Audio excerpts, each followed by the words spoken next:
Okay बाबा हा start करा चालू. हा झालं झालं काय झालं झालं झालं.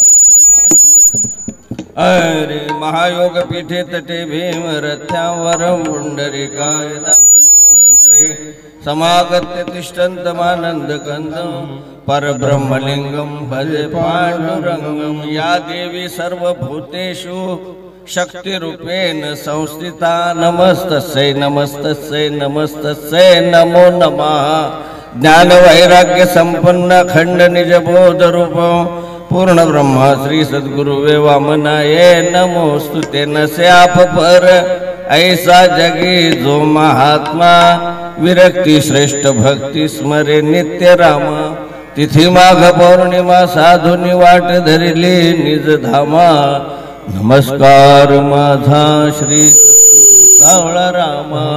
रामकृष्ण हरे जय राम कृष्ण हरी. जय जय राम कृष्ण हरे. हरे राम कृष्ण हरी. जय जय राम कृष्ण हरे.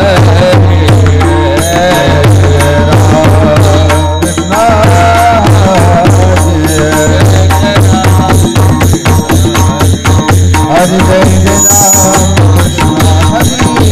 जय जय राम जय जय राम कृष्ण हरी. जय राम जय जय राम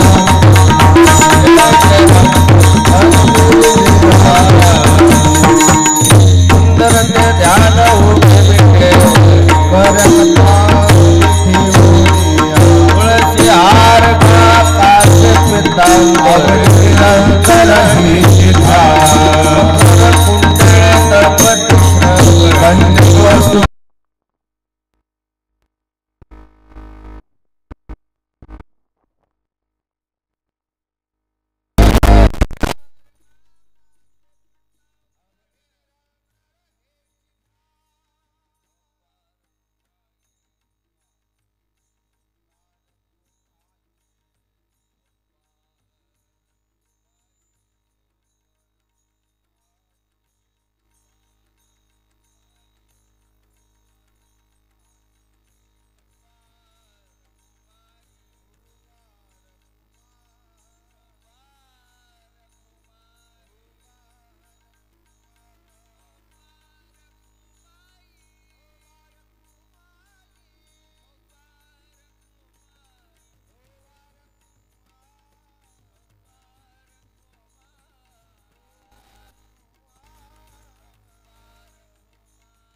ऐका पुरुष मंडळी समोर या समोर या. पुरुष मंडळी पुढे या थोडस पुढे या. बर पाठीमाग उभे असलेली पुरुष मंडळी बसा ना खाली. समोर येऊन बसा.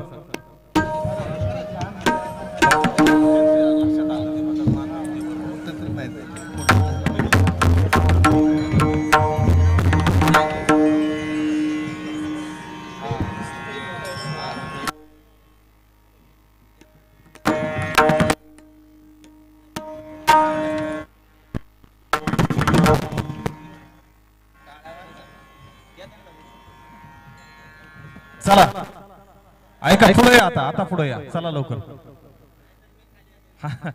महाराज खाली येतील नाही तर तुमच्या समोर या. लवकर या. या लवकर. उशीर झाला. या लवकर बसा पुढे येऊन.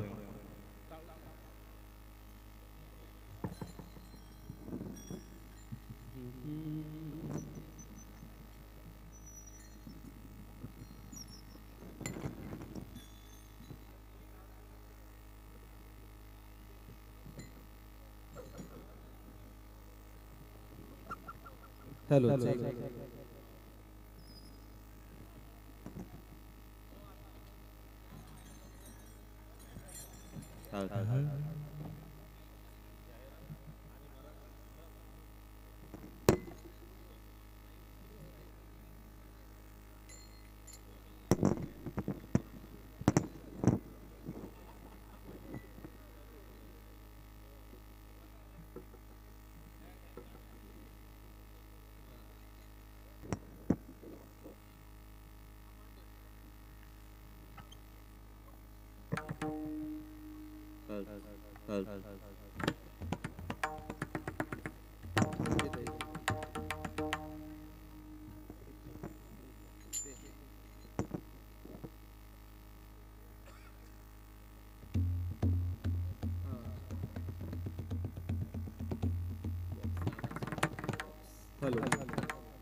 समोर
hello hello hello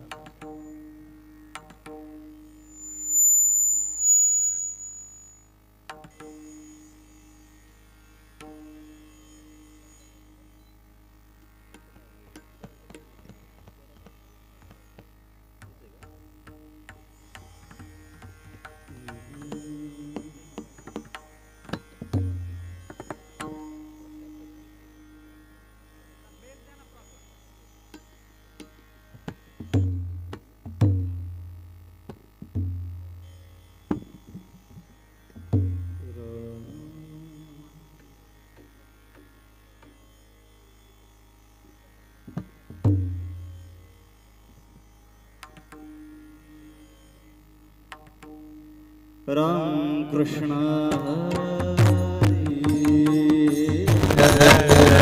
Ram Krishna Hari जय जय राम कृष्ण हरी जय राम कृष्ण हरि जय जय राम कृष्ण हरी जय राम कृष्ण हरि जय जय राम कृष्ण हरी जय राम कृष्ण हरि राम राम जय राम कृष्ण हरि जय जय राम हरि हरि जय राम कृष्ण हरि जय जय राम कृष्ण हरी जय राम कृष्ण हरि हरि जय राम कृष्ण हरि जय जय राम कृष्ण हरी जय राम कृष्ण हरि जय जय राम कृष्ण हरी जय राम कृष्ण हरि जय जय राम कृष्ण हरी जय राम कृष्ण हरि जय जय राम कृष्ण हरी जय राम कृष्ण हरि जय जय राम कृष्ण हरी जय राम कृष्ण हरि जय जय राम कृष्ण हरी जय जय जय Ram Krishna Hari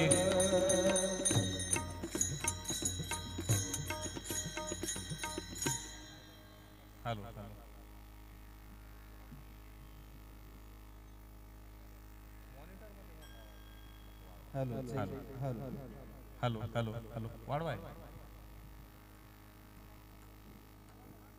hello hello hello hello hello रूप पाहता लोचनी सुख झाले हो साजरी तुहा विठ्ठल बरवा तुहा माधव बरवा तुहा माधव बरवा तुहा माधव बरवा रूप पाहता लोचनी सुख झाले ओ साजनी तो हा विठ्ठल बरवा तो हा माधव बरवा तो हा विठ्ठल बरवा तो हा माधव बरवा सुकृताची जोडी म्हणून विठ्ठली आवडी तू हा विठ्ठल बरवा तू हा माधव बरवा तू हा माधव बरवा तू हा बहुत सुकृताची जोडी म्हणून विठ्ठली आवडी तो हा विठ्ठल बरवा तो हा माधव बरवा तो हा विठ्ठल बरवा तो हा माधव बरवा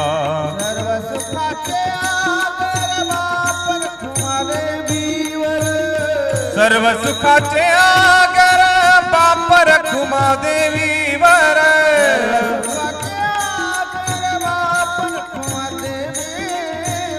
सर्व सुखाचे आगर बापर खुमा देवीवर सर्व सुखाचे आगर बापर खुमा देवीवर तू हा विठ्ठल बरवा तू हा माधव बरवा तू हा माधव बरवा तू हा माधव बरवा सर्व सुखाचे आगर बापर खुमा देवीवर तो हा विठ्ठल बरवा तो हा माधव बरवा तो हा माधव बरवा तो हा माधव बरवा जय जय राम कृष्ण हरी जय जय राम कृष्ण हरी राम कृष्ण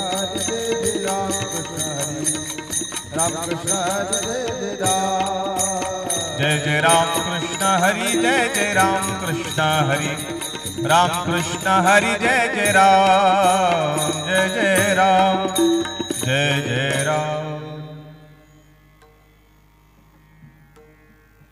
समचरण दृष्टी विटेवरी साजिरी समचरण दृष्टी विटेवरी साजिरी समचरण दृष्टी विटेवरी साजिरी समचरण दृष्टी विटेवरी साजिरी तेथे माझी हरी वृत्ती राहो माझे हरी वृत्ती राहो माझे हरी वृत्ती राहो आणि कण लगे माईक पदार्थ लगे माईक पदार्थ आणि कण लगे माईक पदार्थ लगे माईक पदार्थ तेथे माझे आर्त नको देवा माझे आर्त नको देवा तेथे माझे आर्त नको देवा ब्रह्मादिक पदे दुःखाची शिराणी पदे दुःखाची शिराणी ब्रह्मादिक पदे दुःखाची शिराणी पदे दुःखाची शिराणी तेथे दुष्टित झनी जडो देसी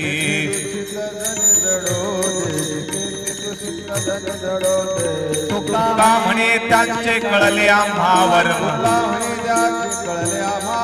तुका म्हणे त्यांचे कळले आम्हावर त्याचे कळले आम्हा जे जे कर्म धर्म नाशिवंत धर्म नाशवंत जय जय कर्म धर्म नाशवंत आणि कण लगे माईक पदार्थ मायिक पदार्थ आणि कण लगे माईक पदार्थ लगे मायिक पदार्थ तेथे माझे अर्थ नको देवा अर्थ नको देवा तेथे माझे अर्थ नको देवा विठोबा रखुमाई हा विठोबा रखुमाई हरी विठोबा रखुमाई विठोबा रखुमाई विठोबा रखुमाई विठोबा रखुमाई हा विठोबा रखुमाई हरी विठोबा रखुमाई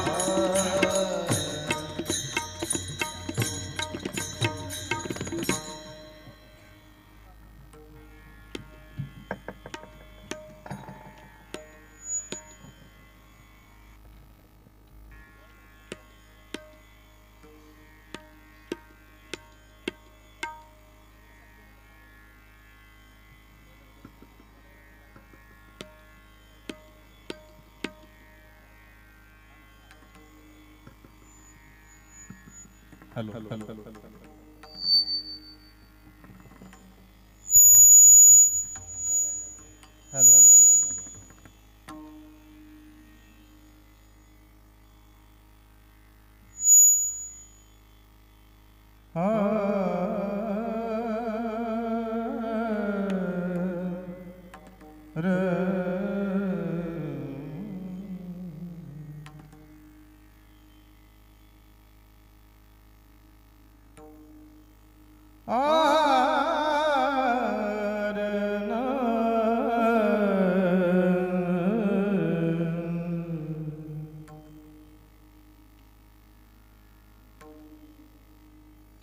समचरण दृष्टि विटेवरी साजिरी समचरण दृष्टि विटेवरी साजिरी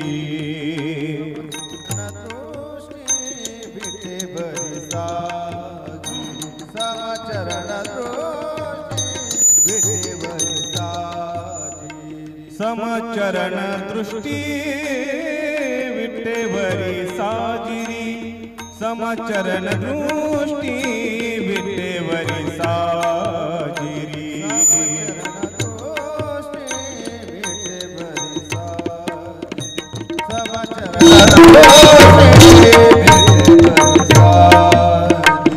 तेथे माझी हरी वृत्तीरा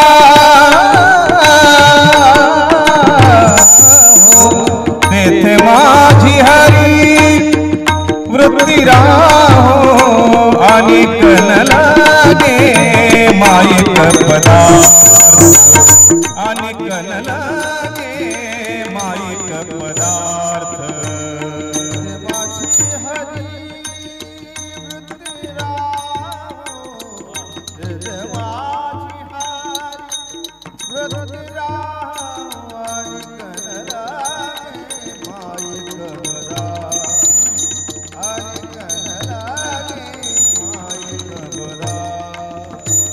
तेथे माझे आर्त नको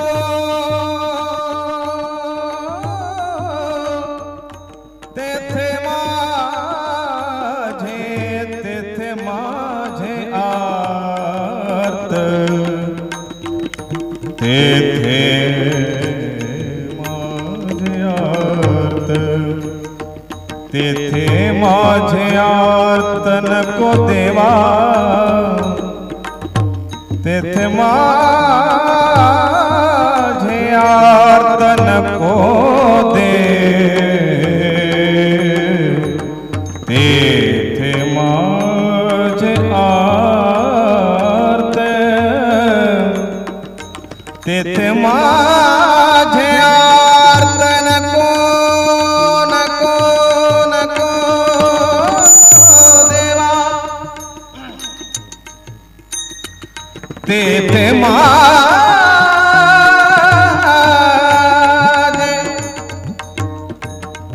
तेथे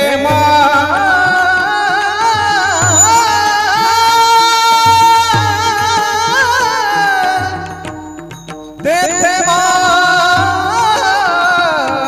माझे आर्त नको देवा तेथे माझे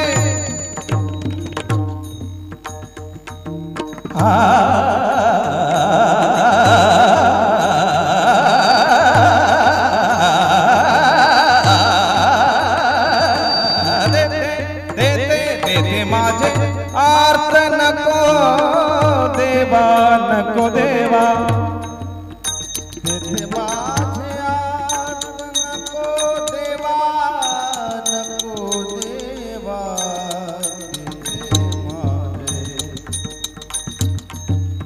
तेथे माझे आर्त नको देवा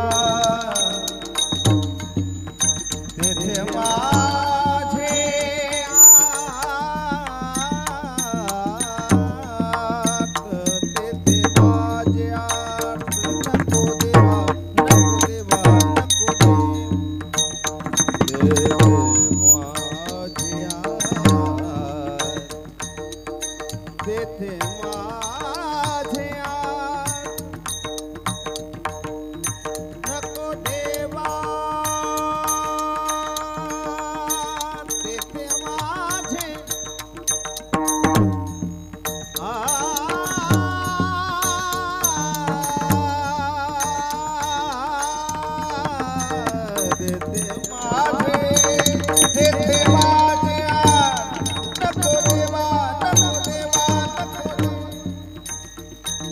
नको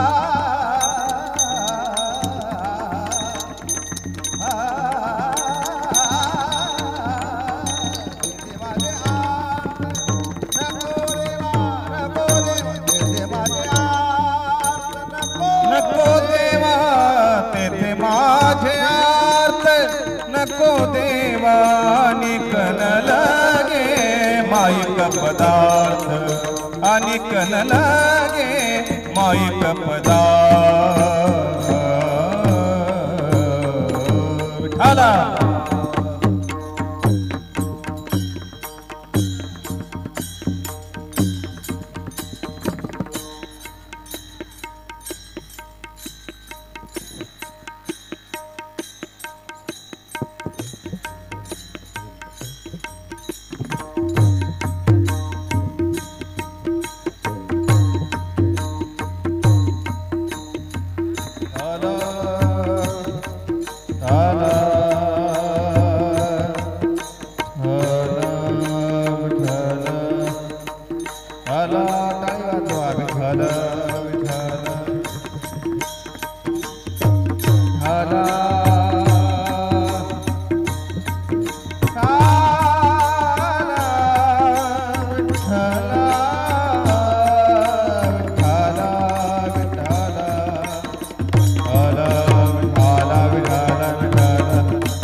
विठ्ठला विठ्ठला विठ्ठला विठ्ठला विठ्ठला विठ्ठला हॅलो हॅलो हॅलो विठ्ठला विठ्ठला विठ्ठला hello hello hello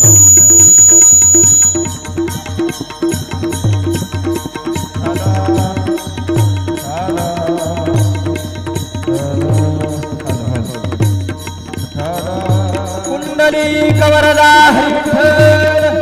Shri Dnyandev Pandharinath भगवान की जय ज्ञानेश्वर महाराज जगद्गुरु तुकाराम महाराज की जय सब संतान की जय हला हल हल हल हल हल हल हल हल हल हल हल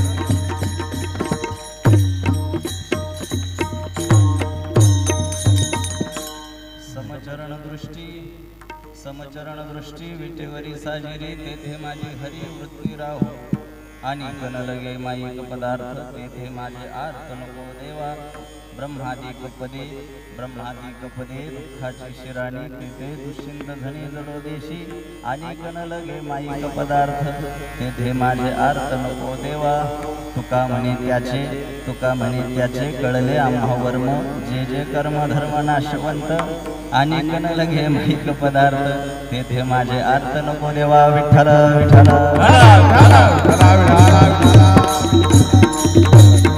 पांडुरंगा करू प्रथम नमन पांडुरंगा करू प्रथम नमन दुसरी चरणा संतांची या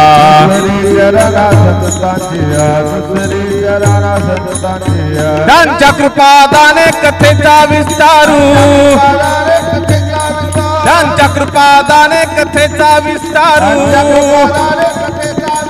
बाबाजी सद्गुरु दास तुका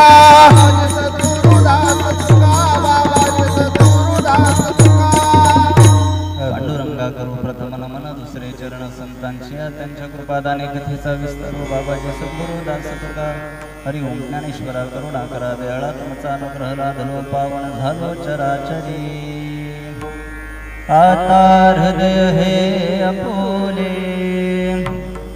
चौफाळुनिया भले वरी घडी वैसो पाऊले श्री गुरूंची जयांचे केले स्मरण होय सकळ विद्यांचे अधिकरण तेची वंदू श्री गुरुचरण ते नमस्कारुणी आता मस्तक हे पायावरी मस्तक हे पायावरी मस्तक हे पायावरी वार करी संतांच्या वार करी संतांच्या वारकरी संतांच्या या वारकरी संतांच्या वारकरी संतांच्या या वारकरी संतांच्या हा मस्तक हे पायावरी या वारकरी संतांच्या वारकरी संतांच्या या वारकरी संतांच्या मस्तक हे पायावरी वारकरी संतांच्या या वारकरी संतांच्या वारकरी संतांच्या मस्तक हे पायावरी वारकरी संतांच्या या समचरण दृष्टी विटेवरी साजेरी तेथे माझे हरि वृत्ती राहो आणि कण लगे माईक पदार्थ तेथे माझे आर्त नको देवा ब्रह्मादिक पदे दुःखाची शिराणी तेथे दुष्यंत धनी जडो देशी आणि कण लगे माईक पदार्थ तेथे माझे आर्त नको देवा तुका म्हणे त्याचे कळले आम्हा वर्म जे जे कर्म धर्म नाशवंत आणि कण लगे माईक पदार्थ तेथे माझे आर्त नको देवा विठ्ठल विठ्ठल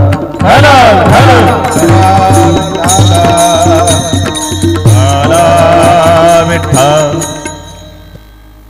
कीर्तन रूपे सेवेकरता निवडलेला अभंग जगद्गुरु जगद्वंदनीय वैराग्य मूर्ती वारकरी संप्रदायाच्या कलशस्थानी विराजमान असलेले सिद्ध पुरुष पाचवा वेद गाथाजन्य समाजाला दान दिला श्रीमंत संत जगद्गुरु तुकाराम महाराजांचा चार चरणांचा आजच्या कीर्तन रूपी सेवेकरता निवडलेला अभंग आजच्या कार्यक्रमाला अत्यंत उद्बोधक आणि मार्गदर्शक ठरणारा आहे. अभंगावर बोलण्यापूर्वी थोडासा थोडा परिचय गरजेचा आहे. आजचा हा कार्यक्रम कोणत्या निमित्तानं आहे हे तुम्हाला सर्वांना जरी उपस्थितांना ठाऊक असलं तरी सांगणं एका वक्त्याचं प्रधान कर्तव्य ठरते. या न्यायानं सांगायचं झालं तर आई गावदेवी ग्रामदेवता खोणी गावदेवीच्या सत्यनारायणाची महापूजा आणि या सालाबादप्रमाणे चालत आलेल्या या उत्सवानिमित्त दरवर्षीप्रमाणे आयोजित होणारा हा उत्सव याही वर्षी मोठ्या आनंदात आणि उत्साहात आयोजित करण्यात आला आणि आयोजित करण्यात आलेल्या ह्या कार्यक्रमाला कीर्तन सोहळा आयोजित करण्यामध्ये ग्रामस्थांनी आणि वारकरी संप्रदायातल्या सर्व जाणकार मंडळींनी आग्रही त्या ठिकाणी भूमिका घेतली आणि सुरू असलेला हा कीर्तन सोहळा उपस्थितांच्या आबालवृद्धांच्या या मांदियाळी समोर आज मोठ्या आनंदात आणि उत्साहात सुरू होत होता.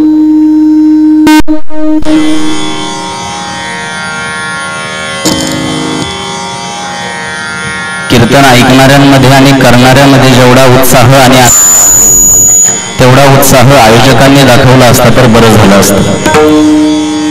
वाईट वाटतं महाराष्ट्रातल्या मनोरंजनाच्या सांस्कृतिक कार्यक्रमातला साऊंड कधी बंद पडत नाही पण कीर्तनातला बंद पडतो. आमच्याकडे सांस्कृतिक कार्यक्रम आयोजित करायला भरपूर पैसे आहेत पण कीर्तनाला चांगला साऊंड ठेवायला पैसे नाही, त्याला काय करणार. आता माझ्या सहकाऱ्यांकडून आयोजकांना अगोदरच सूचना जात असतात की कीर्तन ऐकायला येणारी ही मंडळी आपला फार अमूल्य वेळ खर्च करून कीर्तनाला येत असतात. त्यांच्या कानावर आवाज तरी व्यवस्थित पडला पाहिजे. एखाद्या सुज्ञ व्यक्तीला ही जबाबदारी द्यायला हवी होती. पण आता मी आल्यापासून पाहतोय ना गायकांचा आवाज ना मृदंगाचा आवाज. कीर्तन ही कोठे एखाद्या कोपऱ्यात लपून करण्याची गोष्ट नाहीये. त्याचा दणदणाट पाहिजे, लावणी मृदंग श्रुतीटाळ घोष अशा पद्धतीचं ते कीर्तन असलं पाहिजे. एखाद्या कोपऱ्यात कीर्तन सुरू आहे आणि शेवटच्या माणसाला सुद्धा माझा आवाज पोहोचत नाही, त्याला कीर्तन म्हणत नाही. कळलं का? पण आता आयोजकांनी ती काळजी घ्यायला पाहिजे होती. नियोजित वेळेमध्ये नियोजित अभंगावर अभंग चिंतन करून मी माझी सेवा पूर्ण करण्याचा निश्चय या ठिकाणी घेतलाय. आल्यापासून बराच प्रामाणिक प्रयत्न आम्ही करतोय परंतु त्याच्यात काही बदल होत नाही. आता मी पोटतिडकीनं काही बोललो तर ह्या लोकांच्या कानावर आवाज स्पष्ट पोहोचायला पाहिजे. आता मी बोललेल्या गोष्टी तुम्हाला ऐकू येतात का? तुम्हाला तुम्ही तरी माझ्याकडे बघा. मी तुमच्याकडे बघून बोलायला तयार. आता बघ समोरच्या लोकांना आवाजच जात नाही ना माझा. बरं दिसायला साऊंड वगैरे ही व्यवस्था जरा चांगली दिसते, साहित्य तर चांगलं दिसतंय. आता मला तर प्रश्न पडला आता काय बोलायचं काय. विठ्ठल विठ्ठल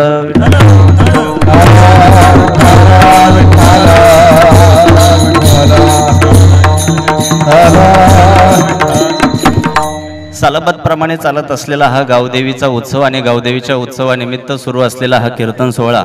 आणि या कीर्तन सोहळ्यामध्ये आज संयोजकांनी आयोजकांनी मोठ्या आग्रहानं मला इथे येण्याची विनंती केली. तत्संबंधानं आपल्या सगळ्यांच्या दर्शनाचा झालेला लाभ हा खरोखर उल्लेखनीय आहे आणि कौतुकास्पद आहे. सुरू असलेल्या या कीर्तन सोहळ्यात जगद्गुरू तुकोबरायांचा 4 चरणांचा अभंग आणि जगद्गुरू तुकोबरायांचा हा 4 चरणांचा अभंग निवडल्यानंतर आज नियोजित वेळेमध्ये आपल्याला जितकं यथामते अभंगाचं निरूपण करता येईल तितकं करण्याचा आपण या ठिकाणी प्रयत्न करतोय. विठ्ठल विठ्ठल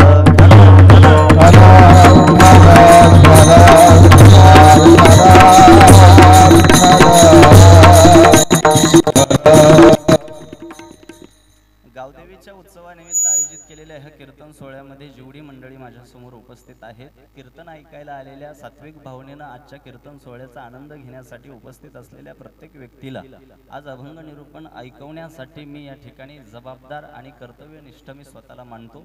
परंतु सद्य परिस्थिती पाहता, उपलब्ध साधनं पाहता आणि हे सगळं चित्र पाहता त्या जबाबदारीला कर्तव्याला मला प्रामाणिकपणे जागता येईल असं आता मला वाटत नाही. पण तरी सुद्धा संबंध राज्य पातळीवर आज कीर्तन आणि प्रवचन आणि संत साहित्याचा अभ्यासक या नात्यानं जेव्हा मी कीर्तनकार या नात्यानं प्रवास करतो तेव्हा मला असं वाटतं की माझ्यासमोर उपस्थित असलेल्या प्रत्येक व्यक्तीला अभंगाच्या संबंधानं कीर्तनाच्या माध्यमातून मार्गदर्शन करत असताना दैनंदिन जीवनावर आधारित असलेल्या काही विषयांवर प्रकाश टाकणं मला त्या ठिकाणी कर्मप्राप्त वाटतं.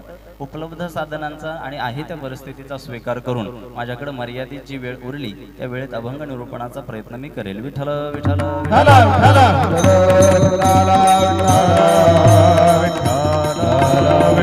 समचरण दृष्टी विटेवरी साजेरी तेथे माझी हरी वृत्ती राहो. माझ्या समोर कपाळावर गंध असलेली आणि वारकरी संप्रदायातली बरीच मंडळी उपस्थित आहेत. ज्या ज्या वारकरी संप्रदायातल्या मंडळींनी कधी गाथा वाचन केलेलं आहे, ज्या ज्या वारकरी संप्रदायातल्या मंडळींनी कधी भजनी मालिका हातात घेतलेली आहे, त्या सर्वांना हा अभंग नव्यानं सांगण्याची गरज नाही. कोणत्याही प्रकाशकाची गाथा घ्या, कोणत्याही संस्थेनं प्रकाशित केलेली भजनी मालिका घ्या, प्रत्येक गाथ्यामध्ये आणि प्रत्येक भजनी मालिकेमध्ये सगळ्यात पहिल्या क्रमांकाचा अभंग जो आहे तो आज सेवेकरता निवडलाय. समचरण दृष्टी विटेवरी साजिरी तेथे माझी हरी वृत्ती राहो. हा अभंग निवडण्याचं कारण असं, जेव्हा गावातल्या एखाद्या दैवताच्या एखाद्या उपासनेच्या हेतूनं गावकरी कीर्तनाचं आयोजन करत असतात तेव्हा परमार्थाच्या दिशेनं वाटचाल करत असताना ज्या घटनेची आम्हाला गरज आहे, परमार्थ करत असताना ज्यांच्या कानावर आता आवाज पोचतोय त्यांनी तरी लक्ष देऊन ऐकावं. परमार्थ करत असताना ज्या घटनेची गरज आहे, जी घटना घडणं आवश्यक आहे त्या घटनेवर बोट या अभंगात जगद्गुरू तुकोबराय ठेवतात. समचरण दृष्टी विटेवरी साजिरी तेथे माझी हरी वृत्ती राहो. या अभंगामधला पहिल्या चरणातला वृत्ती हा शब्द महत्वाचा आहे. तेथे माझी हरी वृत्ती राहो. जगद्गुरू तुकोबराय वृत्ती येवो असं म्हणत नाही, वृत्ती राहो असं म्हणतात. वृत्ती राहो म्हणण्याचं कारण काय असेल तर ते हे, तुझ्या चरणापर्यंत वृत्ती आणून ठेवण्याचं काम मी केलं परंतु तिथे राहील याची जबाबदारी तू घ्यायची असं तुकोबराय म्हणतात. विठ्ठल विठ्ठल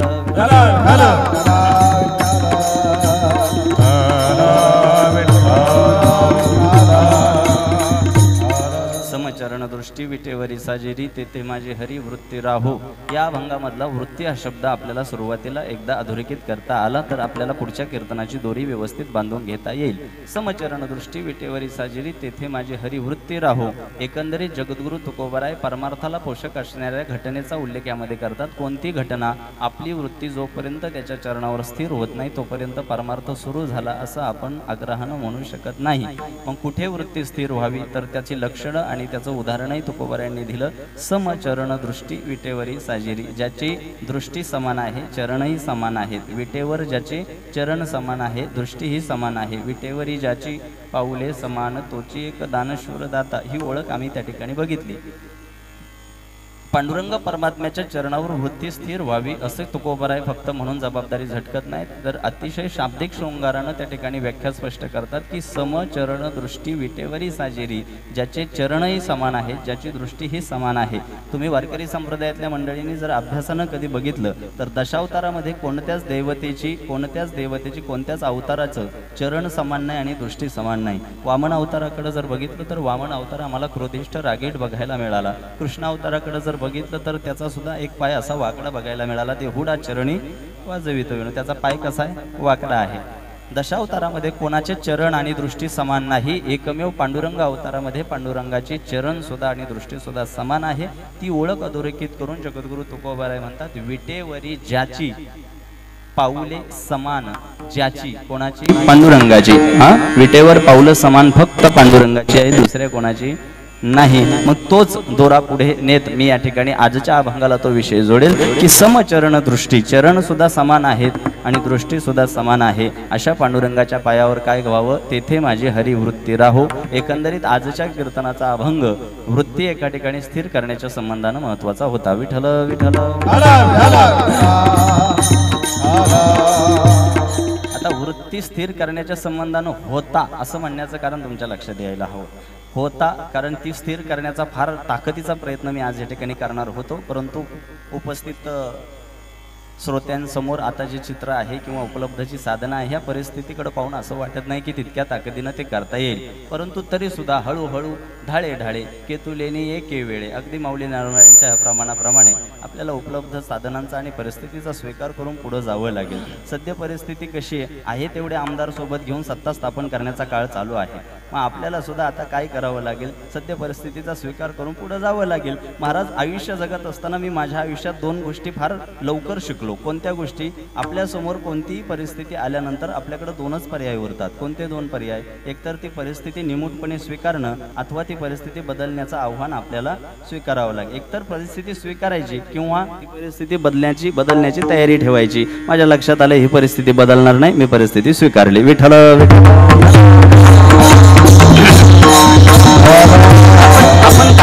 आपण काय करू शकतो, स्वीकारू शकतो. आणि महाराज स्वीकारलं की सोपं जातं बरं का, स्वीकारलं की सोपं जातं. लग्न झालेल्यांना माहीत असेल स्वीकारलं की सोपं जातं. ज्यांचं लग्न झालंय त्यांना कळलं. मी थोडं अधूनमधून मराठीमध्ये जे काही बोलेल मराठी व्याकरणाच्या संबंधाने ते गोष्टी समजून घेतल्या पाहिजे. स्वीकारलं की सोपं जातं. परिस्थिती हाताबाहेर जात असताना आपल्यात आती करण्यासारखी एकच गोष्ट उरते, काय, कशी असो परिस्थिती, तिला आम्ही काय केलं पाहिजे, स्वीकारलं पाहिजे. आणि मग परिस्थिती स्वीकारून जेव्हा या नारदांच्या गादीवर एक संत साहित्याचा अभ्यासक या नात्यानं मी उभा राहतो, मला उपलब्ध साधनांचा आणि परिस्थितीचा स्वीकार करून पुढे जावं लागेल. आणि तत्संबंधानं मी कीर्तनाला सुरुवात करत असताना, निवडलेल्या अभंगावर भाष्य करत असताना एका अभंगाच्या मूळ विषयाकडे तुमचं लक्ष वेधून घेण्याचा प्रयत्न केला. कोणत्या, समचरण दृष्टी विटेवरी साजिरी, तेथे माझी हरी वृत्ती राहो. तेथे वृत्ती येवो असं तुकोबाराय म्हणाले नाही. तुकोबाराय असं म्हणतात की मी माझी वृत्ती तिथं आणून ठेवण्याचं काम करील, परंतु ती वृत्ती तिथं टिकेल याबाबत मला शाश्वती वाटत नाही. ती वृत्ती तिथे राहो ही जबाबदारी पांडुरंगावर टाकतात. विठ्ठल विठ्ठल.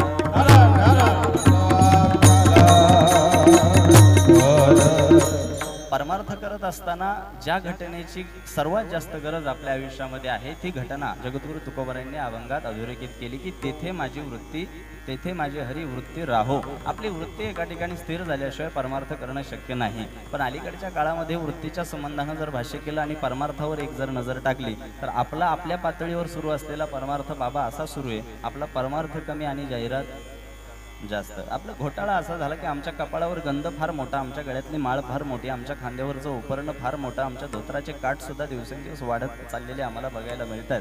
पण एकंदरीत वारकरी संप्रदायाच्या आणि परमार्थाच्या पटलावर काम करणाऱ्या प्रत्येक व्यक्तीनं बाह्यरंगावरील या परमार्थापेक्षा अंतरंगाच्या परमार्थाकडे लक्ष देणं गरजेचं आहे. त्यासाठी आजचा अभंग मुदतनीस ठरतो, अभ्यासकारक ठरतो. विठ्ठल विठ्ठल. वृत्तीच्या संबंधानं भाष्य करत असताना मी परमार्थाच्या पटलावर ही गोष्ट तुमच्या समोर बोलून दाखवली. कोणती, की आमचा परमार्थ कमी आणि जाहिरात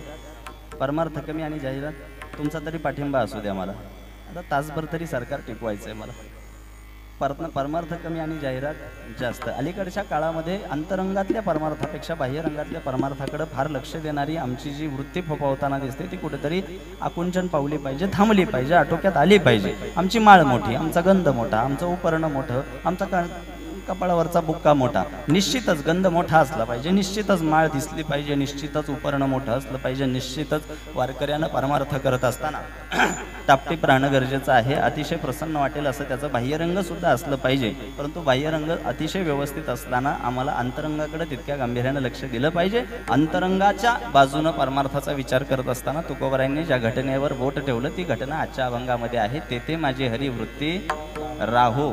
राहो या शब्दावर फार माझं लक्ष राहून जातं. का? तेथे माझी हरिवृत्ती राहो असं म्हणण्याचं तुकोबारायांचं कारण असं आहे की वृत्ती तिथे आणण्याचं काम मी करेल, पण तिथे राहील याच्याबाबत त्यांना शाश्वती वाटत नाही. मग थोडं सामान्य पातळीवर बोलतो. तुकोबारायांना, जगद्गुरु तुकोबारायांना त्यांची वृत्ती पांडुरंगाच्या पायावर आणल्यानंतर तिथे राहील याच्याबाबत शाश्वती वाटत नाही. आपण काही टिमक्या मिरवण्याची गरज नाही. जगद्गुरु तुकोबारायांना सुद्धा स्वतःची वृत्ती तिथे टिकेल की नाही याच्याबाबत जर शाश्वती वाटत नसेल तर फार सामान्य पातळीवर परमार्थ करणाऱ्या आपल्यासारख्यांनी टिमकी मिरवण्याचं काही कारण नाही. 5-10 वर्ष नित्यनेमानं काकड आरतीला हजेरी लावली म्हणजे कोणी कोणाला परमार्थिक समजण्याचं कारण नाही. मोठा गंध कपाळी मिरवला म्हणजे अगदी प्राथमिक पातळीवर स्वतःला लगेच परमार्थिक म्हणण्याचं कारण नाही. टपोऱ्या मण्यांची माळ गळ्यामध्ये मिरवली म्हणजे कोणी स्वतःला परमार्थिक म्हणून घेण्याचं कारण नाही. कळलं का? परिसरातली लोक हबप म्हणायला लागली म्हणजे कोणी स्वतःला परमार्थिक म्हणून घेण्याचं कारण नाही. फार स्पष्ट बोलतोय मी. हबप ही डिग्री जरा सर्रास वाटणं सुरुवात झालेली आहे सध्याच्या काळात. हबप ही पदवी सर्रास वाटण्याचा जो कार्यक्रम आहे त्याच्यावर जरा नियंत्रण आलं पाहिजे. हबप ही पदवी काय केल्यानंतर मिळेल याचा एक क्रायटेरिया आम्ही ठरवून घ्यायला पाहिजे असं मला वाटतं. मी सामान्य श्रोत्यांकडे बोट करण्या अगोदर आधी स्वतःला आरशासमोर उभं करण्याची माझी सवय आहे. आधी केले मग सांगितले या वृत्तीनं आपल्याला तुकोबारायांच्या या सगळ्या साहित्याकडे बघितलं पाहिजे. अर्थात आजच्या अभंगानं विचार करत असताना मला असं वाटतं वृत्ती या विषयावर आपला आजचा विषय मर्यादित असला पाहिजे. वृत्ती जोपर्यंत आम्हाला अंतरंगाकडे डोकवायला प्रवृत्त करत नाही तोपर्यंत आम्ही आजचं कीर्तन ऐकायला सुद्धा नैतिक अधिकारी त्या ठिकाणी होत नाही. जगद्गुरु तुकाराम महाराज पांडुरंगाच्या जवळ गेल्यानंतर तुकोबारायांनी बोलावं आणि पांडुरंगानं ते लगेच ऐकावं अशी परिस्थिती असताना सुद्धा तुकोबारायांनी त्यांच्या मनाला वाटेल त्या गोष्टी कधी पांडुरंगाकडे मागितलेल्या नाहीत. लक्ष देऊन ऐका. प्रापंचिक आणि व्यावहारिक जीवनाला पोषक असणाऱ्या गोष्टी तुकोबारायांनी कधी देवाकडे मागितलेल्या नाही. आपल्या पारमार्थिक जीवनाला पोषक असणाऱ्या गोष्टी तुकोबारायांनी देवाकडे मागितल्या आणि मग पारमार्थिक जीवनाला पोषक असणारी कोणती गोष्ट तुकोबारायांनी देवाकडे मागितली त्या गोष्टीचा स्पष्ट पुरावा तुकोबारायांनी आजच्या अभंगाच्या प्रथम चरणामध्ये समचरण दृष्टी विटेवरी साजिरी. समचरण दृष्टी विटेवरी साजिरी.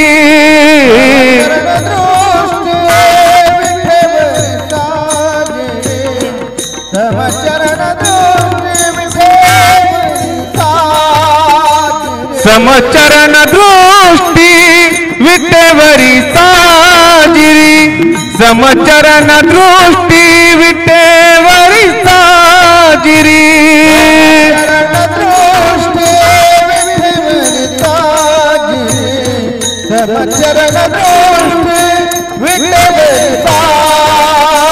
तेथे माझी हरी वृत्ती राहो. तेथे माझी हरी वृत्ती राहो. अनिक न लगे माईक पदार्थ. अनिक न लगे माईक पदार्थ.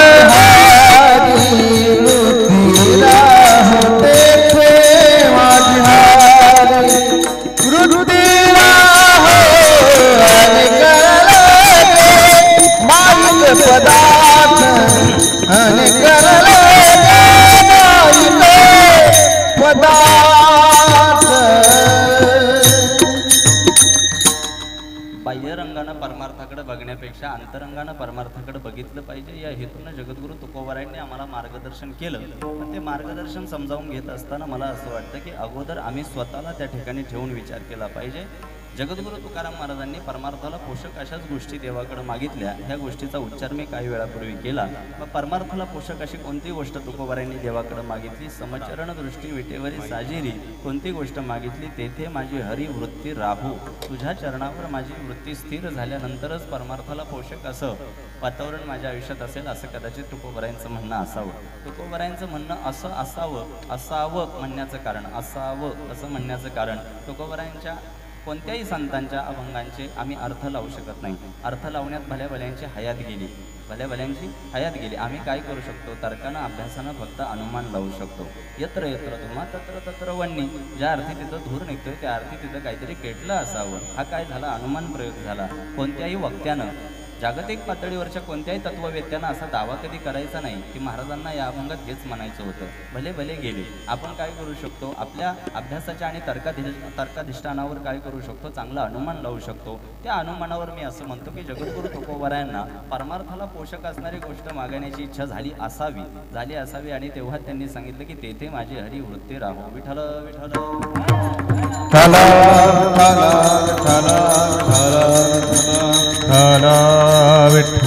आता वृत्तीच्या संबंधानं भाष्य करत असताना जगद्गुरू तुकोबारायांच्या बाबतीचा जर आढावा घेतला, जगद्गुरू तुकोबारायांच्या चरित्राचाच आढावा घेतला, तर जगद्गुरू तुकोबारायांच्या पूर्ण जीवनपटाकडे एक नजर टाकल्यानंतर बाबा आपल्या असं लक्षात येईल की जगद्गुरू तुकाराम महाराजांनी अंतरंगातल्या परमार्थाकडे थोडंसं कटाक्षानं लक्ष द्यायला सुरुवात केलेली आपल्याला बघायला मिळते. आणि जो सुरुवातीचा काळ होता त्या सुरुवातीच्या काळामध्ये जगद्गुरू तुकोबारायांनी अंतरंगातल्या परमार्थाचा विचार करत असताना अगोदर आपली वृत्ती एका ठिकाणी स्थिर कशी होईल याचा कटाक्षाने विचार केला आणि एका ठिकाणी वृत्ती स्थिर झाल्यानंतरच आपण परमार्थाला अनुकूल आहोत असं तुकोबारायांना वाटलं. विठ्ठल विठ्ठल.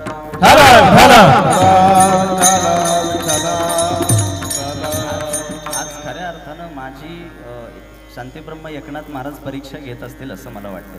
शांतीब्रह्म एकनाथ महाराजांचं नाव का घेतलं? कारण वारकरी संप्रदायाच्या संत मालिकेत ते एकच संत असे होते जे शांत राहू शकत होते. आणि आज मला कसोटी माझी कदाचित ते बघत असतील.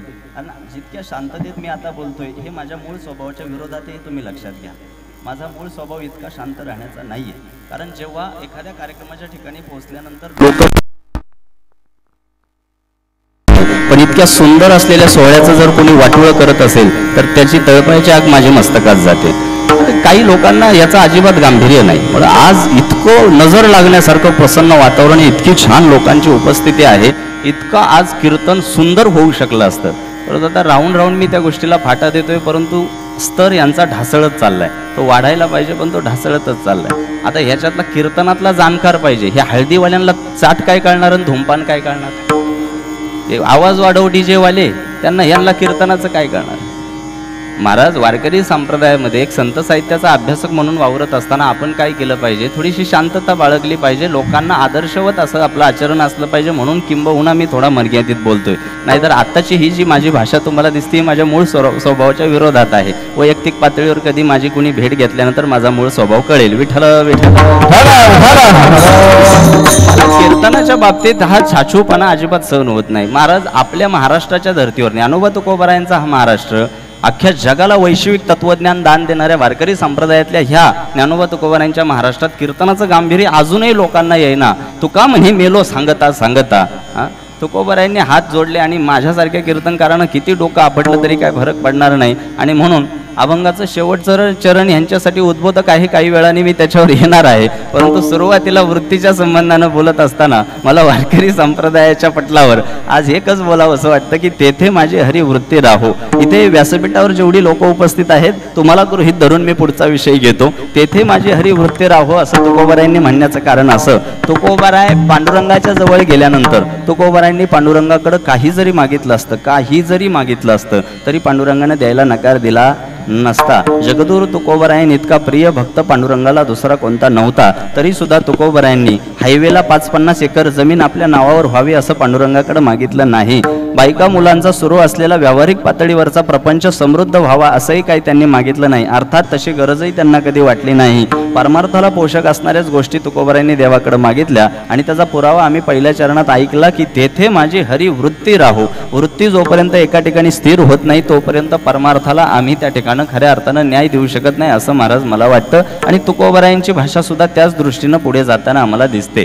तेथे माझे हरी वृत्ती राहो असं म्हणत असताना वृत्ती एका ठिकाणी स्थिरावल्याची लक्षणं काय हे सुद्धा जगद्गुरु तुकोबारायांच्या जीवनपटात डोकावल्यानंतर आम्हाला बघायला मिळतील. मग वृत्ती एका ठिकाणी स्थिर झाल्याची लक्षणं आणि वृत्ती एका ठिकाणी स्थिर झाल्याचे परिणाम या दोन्ही अंगाने मला थोडंसं भाष्य करायचंय. विठ्ठल विठ्ठल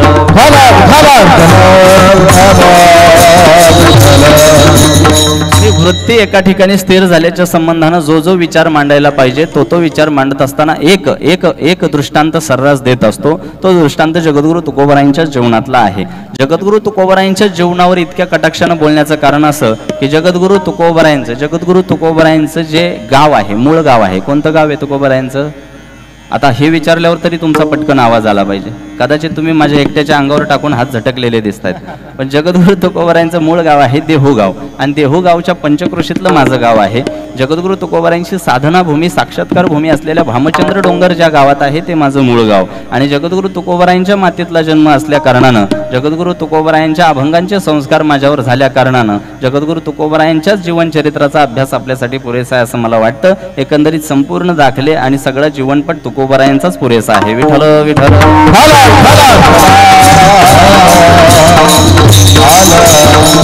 मग आता तुकोबारायांचंच आता कृपा झाली वाटतं तुकोबारायांची. वाचले तुम्ही जगद्गुरु तुकोबारायांच्या जीवनावर इतका कटाक्षानं. आता थोडासा आवाज मिळालाय तर ताट बसा सगळ्यांनी. ताट बसा, ताट बसा, ताट बसायचं. ताट म्हणजे ताट. वाकलेलं मला अजिबात दिसणार कुणी नाही. अभंगाचा संदर्भ सुरुवातीपासून मी ज्यांच्या कानावर पोहोचवलाय त्यांनी समजून घ्या की एकंदरीत वृत्तीच्या संबंधाने आपण भाष्य करत होतो. गावदेवीच्या उत्सवानिमित्त जर खऱ्या अर्थानं आजच्या कीर्तन सोहळ्याचं आयोजन हे महत्त्वाचं वाटत असेल तर हे आयोजन फलदायी ठरण्यासाठी, हे आयोजन सार्थकी लागण्यासाठी आणि आजचा कीर्तन सोहळा हा पचनी पडण्यासाठी, पथ्यावर पडण्यासाठी आम्ही काय केलं पाहिजे? आजच्या अभंग चिंतनातून काही महत्त्वाच्या विषयांवर प्रकाश टाकणं गरजेचं आहे.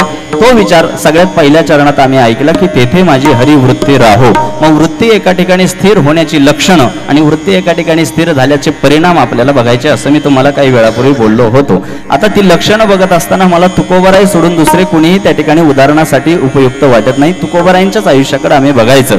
मराठी संस्कृतीचा मुख्य प्रवाह असणारा आपला हा वारकरी संप्रदाय. तुम्ही सगळी सुशिक्षित आणि सुज्ञ मंडळी आहात. माझं एक वाक्य नीट ऐकायचं. संस्कृतीचा मुख्य प्रवाह असणारा हा आपला वारकरी संप्रदाय आणि संस्कृतीचा मुख्य प्रवाह असणाऱ्या वारकरी संप्रदायाच्या कलशस्थानी, शिखरस्थानी बसलेले जगद्गुरु तुकोबाराय हे जागतिक पातळीवरच्या कोणत्याही नीतिवेत्या आणि तत्ववेत्यांना अभ्यासकारक ठरेल असं साहित्य ज्यांनी समाजाला दान दिलं ते तुकोबाराय. त्या तुकोबारायांचं चरित्र कायम आमच्यासाठी आदर्शवत आणि अभ्यासकारक असलं पाहिजे असं मी उपस्थितांना सांगत असतो. जगद्गुरु तुकोबाराय केवळ एक दैववादी आणि चमत्काराच्या जोरावर आयुष्य जगलेले संत नव्हते. वारकरी संप्रदायातल्या अनेक संतांच्या जीवनचरित्राला चमत्काराचा ओलावा असला.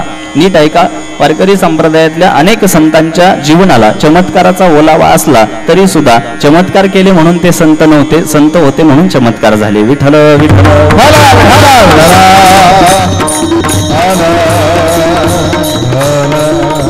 आता जगद्गुरु तुकाराम महाराजांनी त्यांच्या स्वसामर्थ्यावर, भक्तीच्या सामर्थ्यावर गाथा पाण्यावर तारला हा त्यांच्या जीवनातला एक चमत्कार आहे. माऊली ज्ञानेश्वर महाराजांनी सुद्धा निर्बुद्ध असणाऱ्या प्राण्याच्या रेड्याच्या मुखातून वेद ओदवले हा सुद्धा त्यांच्या जीवनातला चमत्कार आहे. गोरा कुंभाराने पायाखाली बाळ तुडवणं हे सुद्धा चमत्कारक आहे. एवढंच काय तर चोखोबारायांच्या पत्नीचं देवानं बाळंतपण करावं हा सुद्धा फार मोठा चमत्कार आहे. अनेक चमत्कार वारकरी संप्रदायातल्या संतांच्या जीवनचरित्रामध्ये आपल्याला बघायला मिळतील. परंतु चमत्कार केले म्हणून ते संत नाही, संत होते म्हणून अनायासे चमत्कार झाले. विठ्ठल विठ्ठल. अर्थात मला मुद्दा कोणता स्पष्ट करायचा आहे. वारकरी संप्रदायातल्या मंडळींनी जगद्गुरु तुकोबारायांच्या बाबतीत भाष्य ऐकत असताना आधी हा निवाडा करून घेणं गरजेचं आहे. कोणता निवाडा? चमत्कारवादी आणि दैववादी आयुष्य जगद्गुरु तुकोबाराय जगले नाही. पांडुरंगाच्या इतक्या जवळचे भक्त असल्या कारणानं त्यांनी कधी हातावर हात ठेवून देवाच्या भरोशावर आयुष्य सोडलं नाही. तर प्रयत्नवादाची कास धरून आयुष्य जगणं हा तुकोबारायांचा मोठा हातखंडा होता. तर वारकरी संप्रदायात आकृष्ट होणाऱ्या, वारकरी संप्रदायाकडे समाविष्ट होणाऱ्या प्रत्येक तरुण पिढीनं हा विचार लक्षात घेतला पाहिजे असे की जगद्गुरु तुकोबारायच काय, वारकरी संप्रदायातले कोणतेही संत चमत्कारवादाची दैववादाची कास धरून आयुष्य जगले नाही. त्यांनी प्रयत्नवादाची कास धरून स्वतःच्या सामर्थ्यानं आयुष्याला एक दिशा आणि दशा बदलण्याचा प्रयत्न केला. खऱ्या अर्थानं आजच्या अभंगावर चिंतन मांडत असताना मला उपस्थितांना हाच एक विचार अधोरेखित करून द्यावा असा वाटतो. कोणता? अभंगाचं चिंतन ऐकत असताना आम्हाला महाराजांनी विनोदी कथा आणि काही काल्पनिक गोष्टी सांगाव्या असं जर इथे कोणाला वाटत असेल तर ती माझ्याकडून गोष्ट पूर्ण होणार नाही. काही अपवादात्मक वारकरी संप्रदायातल्याच कीर्तनकारांनी श्रोत्यांना काही विनोदाच्या कथा आणि काल्पनिक गोष्टी सांगण्याचा सासू सुनांच्या कथांचा भडीमार चालवलेला आपण सध्या समाजात पाहायला मिळतोय. उपस्थितांपैकी कदाचित कोणाला हे माझं बोलणं जड आणि सपक वाटत असेल, आळणी वाटत असेल तर तो त्यांच्या बुद्धीचा दोष आहे, त्यात माझी किमया काही चालणार नाही. अभंग निरूपणाच्या संबंधानं जितकं वारकरी संप्रदायाच्या नियमावलीत बसणारं कीर्तन मला करता येईल तो माझा प्रयत्न असतो. आणि म्हणून अभंग निरूपण करत असताना सुरुवातीपासून अभंगाचा एक एक शब्द तुम्हाला संदर्भासहित त्याचं स्पष्टीकरण कळावं या हेतून पोटतिडकीनं मी बोलत आलो. अभंगाच्या दृष्टीनं अतिशय बांधील विचार जर कोणता आजचा असेल तर तो बांधील विचार हा आहे की तेथे माझी हरिवृत्ती राहो. मग त्याच्या चरणावर वृत्ती राहो असं जर तुकोबाराय म्हणत असतील तर आज गावदेवीच्या उत्सवानिमित्त इथे उपस्थित असणाऱ्या प्रत्येकानं आयुष्यामध्ये भक्ती आपल्याला कधी करावीशी वाटली, परमार्थाच्या वाटेवर कधी चालावं असं वाटलं आणि परमार्थाचं ढोंग करण्याची कधी इच्छा जर निर्माण झाली. मी ढोंग हा शब्द फार जाणीवपूर्वक आणि जबाबदारीनं वापरलाय. बाबा आपण परमार्थ करत नाही, परमार्थाचं काय करतो? ढोंग. आम्ही काय करतो? आम्ही ढोंगच करतो. जोपर्यंत वृत्ती एका ठिकाणी स्थिर होत नाही त्याला परमार्थ म्हणताच येणार नाही. मग त्या वृत्तीच्या संबंधाने विचार करत असताना उदाहरणादाखल मी पुन्हा एकदा तुम्हाला मूळ विषयाकडे घेऊन येतो. उदाहरणादाखल जगद्गुरु तुकोबारायांचं चरित्रच मला त्या ठिकाणी उपयुक्त ठरतं, पुरेसं ठरतं. जगद्गुरु तुकाराम महाराजांच्या आयुष्यातला चमत्काराचा विषय मी यासाठी काढला. जगद्गुरु तुकोबारायांची गाथा बुडवली जाणं आणि तीच गाथा जळी दगडासहित वयात आलेल्या जैशा लाया या उक्तीप्रमाणे पाण्यावर तारणं हा त्यांच्या जीवनातला एक चमत्कार मानला जातो. परंतु केवळ चमत्काराच्या आधारावर जगद्गुरु तुकोबारायांचं आयुष्य बसलेलं नव्हतं. तुकोबारायांच्या त्याच दृष्टांतातली आणि त्याच जीवनातली एक प्रयत्नवादाची कास आम्ही समजून घेतली पाहिजे. कशी घेतली पाहिजे? जगद्गुरु तुकाराम महाराजांचा गाथा इंद्रायणीत बुडवला होता हे आपल्या सगळ्यांना माहिती आहे. वारकरी संप्रदायातल्या कोणत्याही वारीला जाणाऱ्या कोणत्याही व्यक्तीला, अगदी सामान्यातल्या सामान्य पातळीवर आयुष्य जगणाऱ्या कोणत्याही माणसाला ही गोष्ट नव्यानं सांगण्याची गरज नाही की तुकाराम महाराजांची गाथा इंद्रायणीत बुडवली होती. आता माझ्या एका सामान्य पातळीवर भाबड्या प्रश्नाचं उत्तर द्या. जगद्गुरु तुकोबारायांचा गाथा बुडवण्याची वेळ आली होती, कोणामुळे वेळ आली होती? तुकोबारायांचा गाथा बुडवण्याची वेळ कोणामुळे आली होती? कोणामुळे आली होती? अतिशय प्राथमिक पातळीवरचे प्रश्न हे जरी माहीत नसतील ना तर परिस्थिती अजून कठीण होत जाईल असं मला वाटतं. कोणामुळे बुडवण्याची वेळ आली होती? वैरी कोण कोण होते तुकोबारायांचे? काही यादी आहे की नाही तुमच्याकडे? नाहीच कोणाला माहिती? हा बरोबर आहे ना? वा, माहिती आहे ना तुम्हाला? घाबरायचं काय कारण आहे? बंदूक आहे का माझ्याकडे? रामेश्वर भट्टांमुळे तुकोबारायांना गाथा बुडवण्याची वेळ आली. साध्या सरळ गोष्टी आहेत. अचानक हा विषय का काढला मी? की सुरुवातीला अभंगाची दोरी समोर नेत असताना तुम्हाला दोन विषय सांगितले होते. कोणते? वृत्ती एका ठिकाणी स्थिर होण्याची लक्षणं आधी बघायची आणि वृत्ती एका ठिकाणी स्थिर झालेल्याचे परिणाम आम्हाला बघायचे. वृत्ती एका ठिकाणी स्थिर झालेल्याची लक्षणं बघत असताना तुकोबारायांचा हा दाखला. रामेश्वर भट्टांमुळे त्यांना गाथा बुडवण्याची वेळ आली होती. बाबा, रामेश्वर भट्टांनी जेव्हा गाथा बुडवण्याची वेळ तुकोबारायांवर आणली, स्वतःच्या हातांनी जगद्गुरु तुकोबारायांनी स्वतःच्या हातांनी गाथा पाण्यामध्ये बुडवला. स्वतःची बायको आणि मुलं अण्णांना करत जेव्हा त्यांच्या नजरेसमोर गेली तेव्हा सुद्धा तुकोबारायांना इतकं दुःख झालं नसेल त्याच्यापेक्षा कैक जास्त वेदना अभंगांच्या वह्या पाण्यात बुडवताना तुकोबारायांना झाल्या. आयुष्यभराची कमाई असलेल्या अभंगांच्या वह्या दगडाला बांधून जगद्गुरु तुकोबारायांनी इंद्रायणीमध्ये बुडवल्या. मला अचानक हा दृष्टांत देण्याची गरज का भासली? पुन्हा एकदा मूळ विषयाची आठवण करून देतो. वृत्ती एका ठिकाणी स्थिर झालेल्याची लक्षणं आपण पाहतोय, नंतर त्याचे परिणाम पाहणार आहोत. अगदी स्वाध्यायी वृत्तीनं अभंग समजून घ्यायचा आहे, मनोरंजनासाठी कीर्तन ऐकायची नाही. उपलब्ध साधनांच्या आणि उपलब्ध परिस्थितीच्या जोरावर आता मी अभंग निरूपण करतोय. ज्याच्या जेवढ्या पचनी पडेल, ज्याच्या गळी उतरेल तेवढा त्याला लखलाप. जगद्गुरु तुकोबारायांच्या जीवनातला गाथा बुडवल्याचा हा प्रसंग सांगण्याचं कारण काय? वृत्ती एका ठिकाणी स्थिर झालेल्याची लक्षणं आपण पाहतोय. जगद्गुरु तुकोबारायांची गाथा बुडवण्याची वेळ त्यांच्यावर रामेश्वर भट्टांनी आणली असं उत्तर माझ्या समोरच्यांनी मला दिलं. तुकोबारायांनी दगडाला बांधून अभंगांच्या वह्या पाण्यामध्ये बुडवल्या आणि रामेश्वर भट्ट गाथा बुडवल्यानंतर तिथून घरी निघाले होते. डोळ्यासमोर चित्र आणा. रामेश्वर भट्ट घरी निघाले होते. घरी जात असताना वाटेत त्यांना एक विहीर लागली. काय लागली? विहीर लागली. विहीर लागल्यानंतर रामेश्वर भट्टांना वाटलं आंघोळ करावी, ताजंतवानं व्हावं. रामेश्वर भट्टांनी अंगातले कपडे काढून विहिरीत उडी मारण्याची तयारी केली. तेवढ्यात विहिरीचे मालक तिथं आले, अनगडशाह फकीर. विहिरीचे मालक आले, अनगडशाह फकीर. ज्यांना ज्यांना आवाज येतोय त्यांनी ही नावं लक्षात ठेवा. अनगडशाह फकीर. विहिरीचे मालक तिथं आले. त्यांनी पाहिलं रामेश्वर भट्ट विहिरीत उडी मारण्याच्या तयारीत आहेत. अनगडशाह फकीरांनी त्यांना आवाज दिला आणि सांगितलं, रामेश्वर भट्ट, तुम्हाला आंघोळ करायची आहे, ते करण्याचा आवाज बंद करा. आणि आता जे चाललंय ते बरं चाललंय, त्याला हातच लावू नका. तुम्ही थोडं फिरून आले तर बरं होईल. जगद्गुरु तुकोबारायांच्या जीवनातला हा गाथा बुडवण्याचा प्रसंग अचानक तुमच्यासमोर ठेवण्याचं कारण, वृत्ती एका ठिकाणी स्थिर झालेल्याची लक्षणं मी तुम्हाला सांगतोय. रामेश्वर भट्टांना विहीर दिसली, अंगातले कपडे काढून विहिरीत उडी मारणार. तेवढ्यात विहिरीचे मालक अनगडशाह फकीर तिथं आले आणि अनगडशाह फकीरांनी रामेश्वर भट्टांना आवाज दिला की, रामेश्वर भट्ट, तुम्हाला आंघोळ करायची असेल तर मी पाणी बाहेर काढून देतो. तुम्ही माझं नमाजाचं आणि पिण्याचं पाणी खराब करू नका. मी तुम्हाला पाणी बाहेर काढून देतो, आंघोळ करण्यासाठी पाणी बाहेर काढून देतो असं सांगितल्यानंतर रामेश्वर भट्टांनी ऐकणं त्या ठिकाणी अपेक्षित होतं. परंतु आधीच गाथा बुडून आलेला माणूस, त्याचा माथा जागेवर राहणार आहे का? नाही ऐकलं. अंगातले कपडे काढले आणि विहिरीत उडी मारली. आणि विहिरीत उडी मारल्यानंतर अनगडशाह फकीरांना क्रोध अनावर झाला. सांगूनही यांनी ऐकलं नाही. मी सांगूनही यांनी अनादर केला, अवज्ञा केली. म्हणून अनगडशाह फकीरांनी क्रोधित होऊन रामेश्वर भट्टांना शाप दिला. शाप दिल्याचा परिणाम असा झाला, इतक्या विहिरीतल्या थंडगार पाण्यात सुद्धा रामेश्वर भट्टांच्या शरीराचा दाह सुरू झाला, लाही सुरू झाली. आणि शरीराचा दाह सुरू झाल्यानंतर करणार काय? पाण्यातून बाहेर आले, परत पाण्यात उडी मारली, दाह थांबेना. पाण्यातून बाहेर आले, पुन्हा पाण्यात उडी मारली, दाह थांबेना. शरीराचा दाह सुरू झाल्यानंतर, लाही सुरू झाल्यानंतर आळंदी गाठली. माऊलींच्या समाधीजवळ रामेश्वर भट्ट बसले आणि माऊलींना प्रार्थना करू लागले की, झालेल्या जीवनातल्या सगळ्या अपराधांची क्षमा मागायला हा रामेश्वर भट्ट तयार आहे. फक्त काय करा माऊली, शरीराचा हा दाह शांत करा. काय करा? शरीराचा दाह शांत करा. माऊलींचं आईचं हृदय, ऐसी कळवळ्याची जाती करी लाभाविन प्रीती. माऊलींना दया आली आणि माऊलींनी काय केलं, रामेश्वर भट्टांना सांगितलं की, शरीराचा दाह शांत व्हावा असं वाटत असेल तर एकच उपाय. काय? देहूला तुकोबा नावाचे एक साधू राहतात, जायचं आणि त्यांचे पाय धरायचे. कोणाचे पाय धरायला सांगितले? कोणाचे? तुकोबारायांचे. बरोबर, ज्यांचं लक्ष आहे त्यांनी बोलत चला. कोणाचे पाय धरायला सांगितले? तुकोबारायांचे. आणि गाथा कोणाचा बुडवला होता? कधी कोणाचे पाय धरायला लागतील सांगता येत? बस कळलं तुम्हाला. जगद्गुरु तुकोबारायांचे पाय धरण्यासाठी माऊली ज्ञानोबारायांनी जेव्हा सांगितलं, पर्याय नव्हता. ज्यांची गाथा बुडवली त्यांचेच पाय धरायला सांगितले. लक्षात आल्यानंतर रामेश्वर भट्ट थोडेसे थबकले, परंतु शरीराचा दाह काही केल्या शांत बसू देत नव्हता. पर्याय नव्हता. देहू गाठलं. तुकोबाराय भजन करत बसले होते, विठ्ठल विठ्ठल विठ्ठल. क्षणाचाही विचार न करता रामेश्वर भट्टांनी तुकोबारायांच्या पायावर लोटांगण घातलं आणि लोटांगण घालून रामेश्वर भट्ट तुकोबारायांना अर्जव करू लागले, विनवणी करू लागले. तुकोबा, उभ्या हयातीमध्ये या रामेश्वर भट्टानं कधीही तुमच्याविषयी चांगलं वक्तव्य केलं नाही. तुम्हाला काठीनं बदलून गावातून हाकलून देण्या इतपत आम्हा प्रस्थापितांची वेळ आली. तुकोबा, आयुष्यभराची कमाई असलेल्या अभंगांचा गाथा सुद्धा या नतद्रष्ट्या रामेश्वर भट्टानं इंद्रायणीत बुडवला. तुकोबा, आयुष्यभर हाल अपेष्टांच्या व्यतिरिक्त आम्ही तुम्हाला काही दिलं नाही. झालेल्या सगळ्या अपराधांची क्षमा मागेल, तुम्ही पुन्हा द्याल ते प्रायश्चित्त सुद्धा स्वीकारायला मी तयार राहील. तुकोबा, फक्त या घडीला एकच करा, या शरीराचा होणारा दाह शांत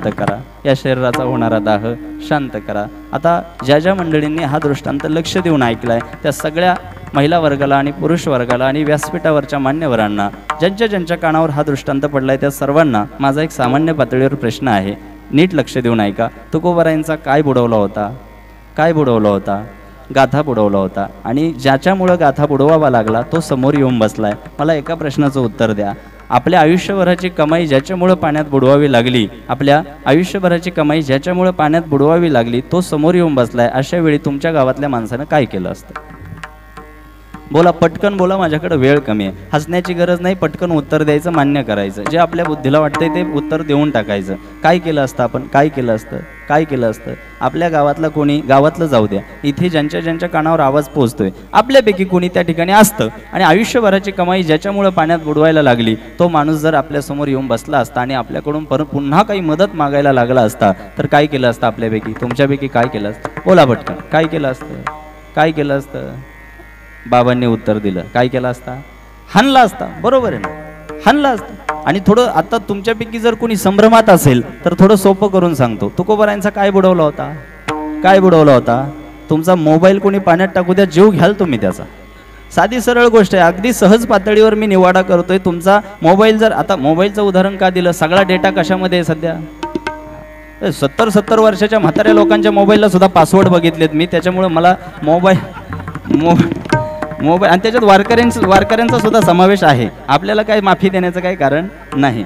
जगद्गुरु तुकोबरायांचा जीवनातला हा दृष्टांत सांगत असताना मी तुम्हाला एक प्रश्न विचारलाय, त्याचं उत्तर तुम्ही मला देणं अपेक्षित आहे. कोणता प्रश्न विचारला? आयुष्यभराची कमाई ज्याच्यामुळे पाण्यात बुडवावी लागली, तो पुन्हा काहीतरी मदत मागायला समोर येऊन बसलाय, त्याची आम्ही काय अवस्था करू? हे ज्याचं त्यांनी स्वतःच्या मनाला विचारा, नीट लक्ष देऊन ऐका.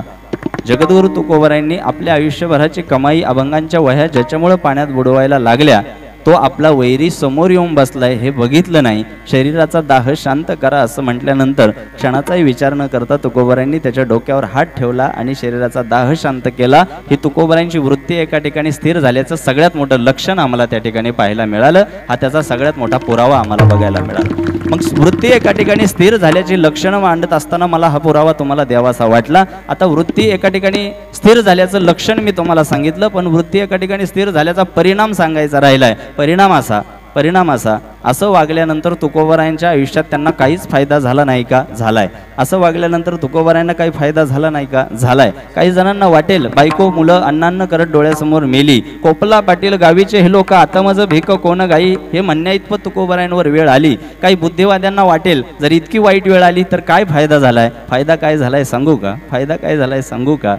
ज्यानं तुकोबरायांच्या आयुष्यभराची कमाई असलेली गाथा इंद्रायणीत बुडवायला लावली, नीट ऐका, ज्यानं तुकोबरायांची आयुष्यभराची कमाई असलेली गाथा इंद्रायणीमध्ये बुडवायला लावली, त्यालाच तुकोबरायांनी स्वतःची आरती रचायला भाग पाडला. हा तुकोबरायांच्या जीवनातला सर्वात मोठा विजय आहे. तुलनेसी ब्रह्मा तुकासी आले, म्हणून रामेश्वरी चरणी मस्तक ठेविले. चुकिता तुलनेसी ब्रह्मा तुकासी आले, म्हणून रामेश्वरे चरणी मस्तक ठेविले. आरती तुकारामा स्वामी सद्गुरु धामा, आरती तुकारामा स्वामी सद्गुरु धामा. सच्चिदानंद मूर्ती पाय दाखवी आम्हा, सच्चिदानंद मूर्ती पाय दाखवी आम्हा. आरती तुकारामा स्वामी सद्गुरु धामा, सच्चिदानंद मूर्ती पाय दाखवी आम्हा. आरती तुकारामा स्वामी सद्गुरु धामा, सच्चिदानंद मूर्ती पाय दाखवी आम्हा.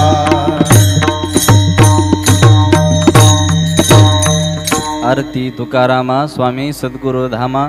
वारकरी संप्रदायाच्या पटलावर सक्रिय असणाऱ्या कोणत्याही व्यक्तीला, पंढरीची वारी करणाऱ्या कोणत्याही व्यक्तीला तुकोबरायांची आरती माहीत नाही असं होणार नाही. त्या प्रत्येक व्यक्तीनं तुकोबरायांच्या या आरतीकडे एकदा नेत्रकटाक्ष टाकावा, एकदा नजर टाकावी. तुकोबरायांच्या या आरतीचा शेवट वाचत असताना आम्हाला शब्द बघायला मिळतात, म्हणून रामेश्वरे चरणी मस्तक ठेविले. म्हणून रामेश्वरे चरणी मस्तक ठेविले. ज्याच्यामुळे गाथा बुडवण्याची वेळ आली त्यानं सुद्धा काय म्हणावं? धन्य तुकोबा समर्थ. तुकाराम नाम घेता कापे यम. ही रचना कोणाची आहे? रामेश्वर भट्टांची. धन्य तुकोबा समर्थ, धन्य तुकोबा समर्थ कोणाची रचना आहे? रामेश्वर भट्टांची रचना. म्हणे रामेश्वर भट्ट तुझा, तुका विष्णू नाही तुझा, तुका विष्णू नाही तुझा, तुका विष्णू नाही तुझा.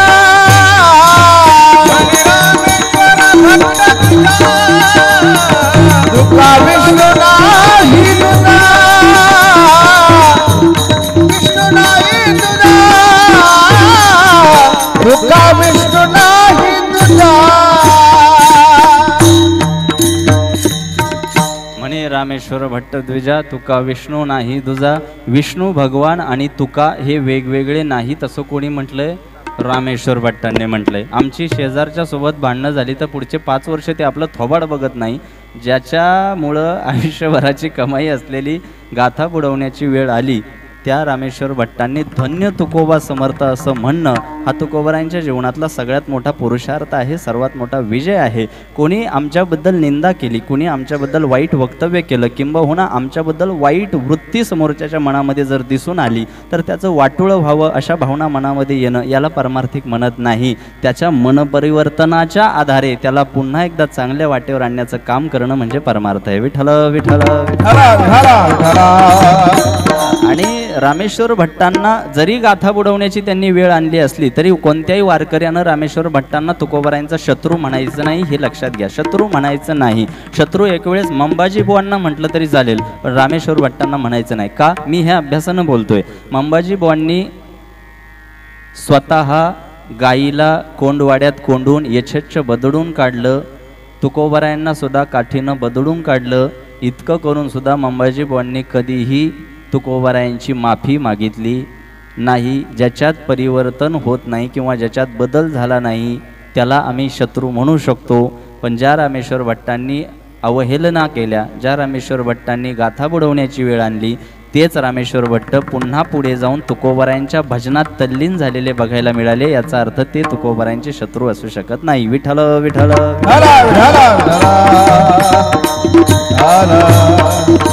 एकंदरीत एक गावदेवीच्या उत्सवानिमित्त आयोजकांनी आयोजित केलेला हा कीर्तन सोहळा पचनी पडावा आणि पथ्यावर पडावा असं ज्यांना ज्यांना वाटतं त्यांनी अतिशय गांभीर्यानं आजच्या अभंगाकडे एक नजर टाकायला पाहिजे. आजचा अभंग पहिल्या चरणात आम्हाला एका गोष्टीकडे प्रवृत्त करतो. कोणत्या गोष्टीकडं?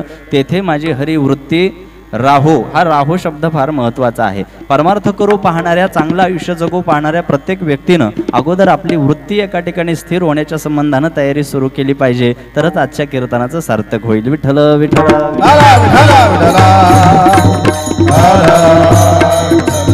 जगद्गुरु तुकाराम महाराज पांडुरंगाकडे गेल्यानंतर यथेच्छ कोणत्याही गोष्ट मागू शकत होते, परंतु कोणत्याही गोष्टीला हात न घालता परमार्थाला पोषक असणारी घटना त्यांनी तो पांडुरंगासमोर ठेवली की तेथे माझी हरिवृत्ती राहो. तुमच्या माझ्यासारखा सामान्य प्रापंचिक जेव्हा पांडुरंगाच्या समोर जातो आणि क्वचित पांडुरंगानं जर आम्हाला कधी विचारलं की बोल वत्सा तुला काय पाहिजे, आम्ही भली मोठी यादीच करून त्याच्यासमोर गेल्याशिवाय राहणार नाही. मुलाला चांगली नोकरी मिळावी, मुलीला चांगलं सासर मिळावं, चांगला आरसीसी बंगला बांधून दारासमोर 4 चाकी गाडी उभी राहावी आणि इतकं सगळं करून आयुष्याच्या उत्तरार्धामध्ये म्हातारपणामध्ये चांगले पैसे बँकेच्या खात्यात जमा असावे आणि इतकं सगळं झाल्यानंतर बस याच्यासाठी केला होता अट्टहास या आविर्भावानं प्रत्येक माणूस आयुष्य जगताना दिसतो. पण प्रापंचिक जीवनामध्ये पांडुरंगाला या फार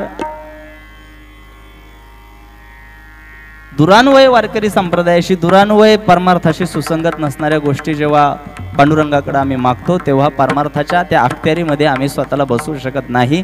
जगद्गुरु तुकाराम महाराज सुद्धा एक उत्तम प्रापंचिक, उत्तम व्यावहारिक आयुष्य जगत होते.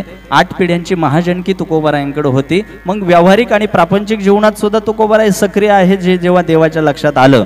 ज्यांनी ज्यांनी अभंग सुरुवातीपासून ऐकलाय त्यांना आता पुढच्या चरणाकडे नेण्यासाठी हा दाखला फार गरजेचा आहे. जगद्गुरु तुकोबाराय सुद्धा सामान्य पातळीवर प्रपंचामध्ये बऱ्यापैकी सक्रिय आहेत असं देवाच्या लक्षात आलं. तेव्हा देवानं त्यांना विचारलं की तेथे माझी हरिवृत्ती राहो. हे तुकोबा तुमचं सगळं खरं आहे, वृत्ती माझ्या चरणावर तुमची स्थिर व्हावी याची काळजी मी नक्की घेईल, पण तुकोबा व्यावहारिक आणि प्रापंचिक जीवनात तुम्हाला आणखी काहीच नको का? त्याचं उत्तर तुकोबांनी अभंगाच्या दुसऱ्या चरणामध्ये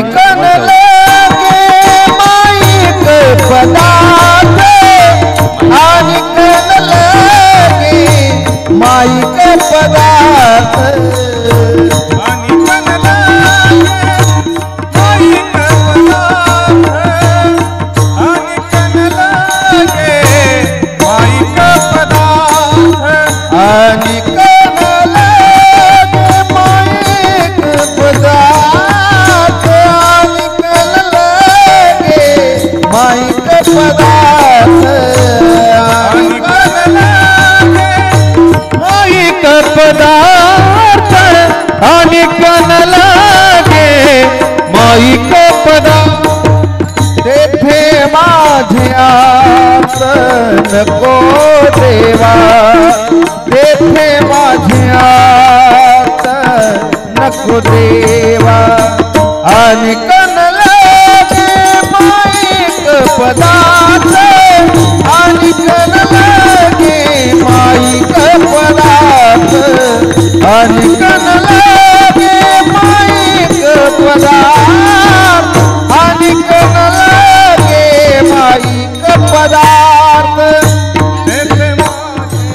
पदार्थ नको देवा, तेथे माझे आर्त नको देवा, आणि कन लागे माईक पदार्थ, आणि कन लागे माईक पदार्थ, आणि कन लागे माईक पदार्थ, आणि कन लागे माईक पदार्थ.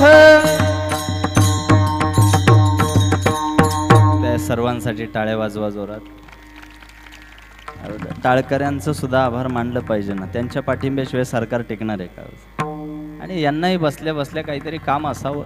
आणि आता जगद्गुरु तुकोबारायांचं दुसरं चरण आम्हाला समजून घ्यायचंय. अनेक न लगे माईक पदार्थ. हा माईक नाही, माईक म्हणजे माया निर्माण करणारे पदार्थ, माईक. आता ह्याची तर काय अपेक्षा मला एक कळत नाही काका, हे साहित्य एवढं नवीन आहे चांगलं, ह्याला आवाज सोडायला काय अडचण आहे? आता ह्याचा वाढवा बरं, थोडा आवाज वाढवा बरं, वाढवा बरं, वाढवा. बघा वाढला की नाही? मग काय अडचण झाली? नाही झाली. त्यांचा वाढवा, वाढवा त्यांचा, हॅलो वाढवा, हॅलो हॅलो वाढवा, हॅलो. काहीच अडचण नाही. काय अडचण? काय काय होतोय? कोणाचा बसतो? त्याचा बसू द्या ना, होऊ द्या. बघ ह्याच्यापेक्षा काय वाईट व्हायचंय अजून? तुम्हाला वारकरी संप्रदायाचा अनुभव नसेल, इथे दणदणाट असावा लागतो. ही सगळी मंडळी कीर्तन ऐकायला आली, डेकोरेशन बघायला नाही आली. तुमचा बघा. आता मगाचपासून त्यांना आयोजकांपैकी कुणीच बोले ना, काय बंदूक आहे काय त्यांच्या कमरेला, काही कळत नाही. बोला नाही आवाज. निम्म कीर्तन गेलं ना असंच पाण्यात. काय नवीन नवीन साहित्य चांगलं. असू द्या. आता परत त्याच विषयावर बोलायला लागलं की ही बिचारी मंडळी नाराज होती. माझी काही चूक नाही. अनेक लगे माईक पदार्थ, त्याच्यामुळे आठवण झाली, नाही तर आपण विषय सोडून दिलेला होता. अनेक लगे. आणि मला बी आज कळून चुकलंय. अनेक लगे मला कळून चुकलं. मला त्याची आत्मानुभूती आली, स्वानुभूती आली, आणि आजपासून मी स्वानुभवाच्या जोरावर म्हणू शकतो अनेक लगे. अनुभवानं माणूस थोडं ताकदीनं बोलू शकतो. कळलं का? तुम्हाला समाज हा उपयोगी नाही. इकडे लक्ष द्या. जाऊ द्या, विषय सोडून द्या. राहिलाय काय? अर्धा तास राहिलाय माझ्याकडे. अर्धा तासही कशाचा राहिलाय? येणारा काळ हा सामाजिक प्रदूषणाचा आहे हे कीर्तनकारांनी तुम्हाला सांगण्यापेक्षा एखादी समाजातली वाईट प्रवृत्तीची जेव्हा व्यक्ती तुम्हाला भेटते ना, तेव्हा तुम्हाला तो अनुभव येतो. आणि पुढच्याच ठेच मागचा शहाणा या मराठी म्हणीप्रमाणे आपण काय करतो, स्वतःच्या अनुभवाच्या जोरावर काही गोष्टी भक्कमपणे सांगायला सुरुवात करतो. मला आलेल्या एका अनुभवाच्या जोरावर आज हे दुसरं चरण मी म्हणू शकतो, अनेक न लगे माईक पदार्थ. आता हा झाला शब्दशः अर्थ, पण त्याचा मतितार्थ असा आहे, अनेक न लगे माईक पदार्थ म्हणजे काय? माया निर्माण करणारे जे पदार्थ आहेत. तुकोबाराय म्हणतात मला काहीही दुसरं नको. अनेक न लगे स्पष्टपणे पांडुरंगाला जबाबदारीनं सांगून टाकलं, अनेक न लगे. एक सांगू का बाबा, जेवढा आतापर्यंत 10 वर्षाचा माझा कीर्तनकार म्हणून प्रवास झालाय, मी जेव्हा जेव्हा वारीला गेलो, जेव्हा जेव्हा देवस्थानांना दर्शनाला गेलो, पांडुरंगाला किंवा अन्य कोणत्या देवतांना त्यांचे उपासक मला काहीच नको असं म्हणताना कधी दिसले नाही. भरमसाठ याद्या घेऊन देवाकडे जाताना मी बघितले, पण मला आता माझ्या आयुष्यात काही नको असं म्हणणारा कुणीच मी बघितला नाही. मला आता दुसरं काहीच नको असं म्हणणारा मिळेल. नीट ऐका, मला आता दुसरं काहीच नको असं म्हणणारा मिळेल, पण ह्या वाक्यात काय आहे? मला आता दुसरं काही नको म्हणजे पहिलं मागितलंय. कळलं का? जगद्गुरु तुकोबाराय म्हणतात अनेक न लगे, न लगे मला नकोच. आणि जगद्गुरु तुकोबाराय हे पोपटपंची करणारे संत नव्हते. मी सुरुवातीला सांगितलं, संस्कृतीचा मुख्य प्रवाह असणारा हा वारकरी संप्रदाय, आणि या अशा वारकरी संप्रदायाच्या शिखरस्थानी विराजमान झालेले सिद्ध पुरुष आहेत तुकोबाराय. ही जागा अशी ऐऱ्यागैरीला मिळत नाही. कोणत्याही गुरुकुलात शैक्षणिक शिक्षण घेण्यासाठी न गेलेले तुकोबाराय आज ऑक्सफर्ड सारख्या युनिव्हर्सिटीमध्ये परदेशात सुद्धा तुकोबारायांचं साहित्य अभ्यासासाठी निवडलं जावं, हा तुकोबारायांचा विजय आहे. तुकोबारायांना कोणी भोळसट आणि डोक्याला मुंडासं गुंडाळलेला वारकरी असा, सामान्य पातळीवर भोळसट असा वारकरी त्याची व्याख्या करण्याचं कारण नाही. जगद्गुरु तुकोबारायांचं आजही साहित्य, तुकोबारायांचं आजही साहित्य परदेशात अभ्यासासाठी निवडलं जातं, पण आम्ही कधी अभ्यासानं त्याच्याकडे बघितलं नाही. हा एक विरोधाभास आहे, हा एक विरोधाभास आहे. वारकरी संप्रदायातल्या या मंडळींना माहिती असायला पाहिजे की आजही तुकोबारायांची गाथा 12 भाषांमध्ये उपलब्ध आहे. किती? 12 भाषांमध्ये. इंग्रजी, फ्रेंच, सर्बियन, हिंदी, इंग्रजी, गुजराती, मराठी 12 भाषांमध्ये उपलब्ध आहे. पण एक बोलू का, चैतन्य महाराजांनी आज 12 भाषा जरी सांगितल्या तरी हातात असलेली एका भाषेतली वाचायला आम्हाला वेळ नाही. 12 भाषांचा हिशोब कधी करायचा? आणि म्हणून कीर्तन ऐकत असताना जगद्गुरु तुकोबारायांच्या जीवनचरित्रातले दाखले तुम्हाला देत असताना अगोदर तुकोबाराय थोडेफार समजले पाहिजे, तर त्यांचा अभंग समजेल. या निर्विवाद हेतून मी तुमच्यासमोर बोलत होतो. आणि दुसऱ्या चरणाकडे येत असताना पहिलं चरण आम्हाला समजून घेतलं पाहिजे की तेथे माझी हरिवृत्ती राहो, असं जेव्हा तुकोबाराय म्हणाले, वृत्ती तुझ्या चरणावर राहो असं जेव्हा पांडुरंगानं ऐकलं, पांडुरंगानं विचारलं, तुकोबा तुम्हाला आणखी काही दुसरं नको का? आणि कण लगे माईक पदार्थ तेथे माझ्या आर्त नको देवा. आता अभंगाच्या संबंधानं बोलायचं झालं तर अनिक न लगे माईक पदार्थ हे फक्त पोपटपंची करायची म्हणून तुकोबाराय बोलले नाही. त्यांच्या पुन्हा जीवनचरित्राकडे बघितलं तर आम्हाला कैक पुरावे असे मिळतील की तुकोबाराय जे जे बोलले त्या शब्दाला जागलेले आहेत. देवाला अनिक न लगे माईक पदार्थ असं तुकोबाराय जेव्हा म्हणाले तर या गोष्टीला स्पष्ट करील असा एक स्पष्ट पुरावा माझ्याकडे त्यांच्या चरित्रातला आहे. छत्रपती शिवाजी महाराजांनी तुकाराम महाराजांना नजराणा पाठवला होता हे आपल्या सगळ्यांना माहिती आहे ना? माहिती आहे ना? छत्रपती शिवरायांनी नजराणा तुकोबारायांना पाठवला होता. आपल्या स्वराज्यातलं एक अनमोल रत्न, साधुत्वाच्या पातळीवर समाजाला श्रद्धेच्या ठिकाणी असणारे एक अनमोल रत्न म्हणून तुकोबारायांकडे राजे बघत होते, समाज बघत होता. आणि त्यांचा सन्मान करणं एक प्रशासक, एक राजा म्हणून आपलं कर्तव्य आहे. या हेतून छत्रपती शिवरायांनी तुकोबारायांना नजराणा पाठवला. तुकोबारायांनी तो नजराणा परत केला हे आपल्या सगळ्यांना माहिती आहे. तो नजराणा परत पाठवत असताना 11 अभंगांचं पत्र तुकोबारायांनी लिहिलं होतं. 11 अभंगांचं पत्र तुकोबारायांनी लिहिलं. त्याच्यामध्ये स्पष्ट सांगितलं होतं, दिवट्या छत्री घोडे हे तो बऱ्यात न पडे, आम्ही तेने सुखी म्हणा विठ्ठल विठ्ठल मुखी. 11 अभंगांचं पत्र तुकोबारायांनी छत्रपती शिवरायांना पाठवलं होतं. अचानक हा नजरेणाचा विषय तुमच्या समोर मांडण्याचं कारण काय? कारण असं आहे, अख्ख्या विश्वामध्ये ज्याच्या कर्तृत्वाचा डंका वाजला अशा जाणता राजा असणाऱ्या छत्रपती शिवरायांनी नजराणा पाठवला होता. नीट ऐका, साध्या तालुक्याच्या आमदारानं काही पाठवलं तर तरी उघडून बघायची घाई आम्हाला शांत बसू देत नाही. कळतंय का? तालुक्याच्या आमदारानं आम्हाला काही पाठवलं तर कुतूहल म्हणून आम्ही घाई ते फोडून बघण्याच्या तयारीत असतो. नजराणा कोणी पाठवलाय?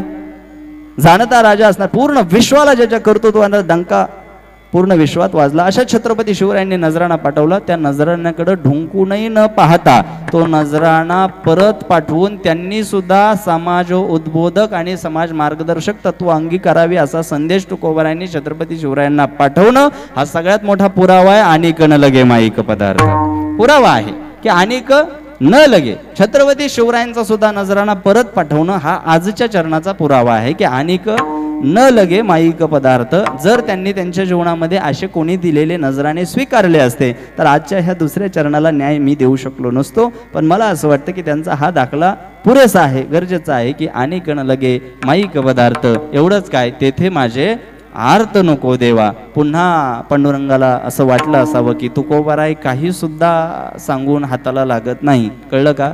पांडुरंगानं कितीही प्रलोभनं दाखवून तुकोबाराय हाताला लागत नाही हे जेव्हा देवाच्या लक्षात आलं, देवाने थोडीशी प्रलोभनं वाढवण्याचा प्रयत्न केला. एखादा चांगला नेता आपल्या पक्षात असावा असं प्रत्येक मोठ्या माणसाला वाटतं. नेता आणि पक्ष हे शब्द राजकारणातले नाही. नेता म्हणजे फक्त राजकीय क्षेत्रातल्या व्यक्तीला म्हणता येणार नाही. नेता म्हणजे नेतृत्व, लीडर, त्याला आम्ही नेता म्हणू शकतो. नेता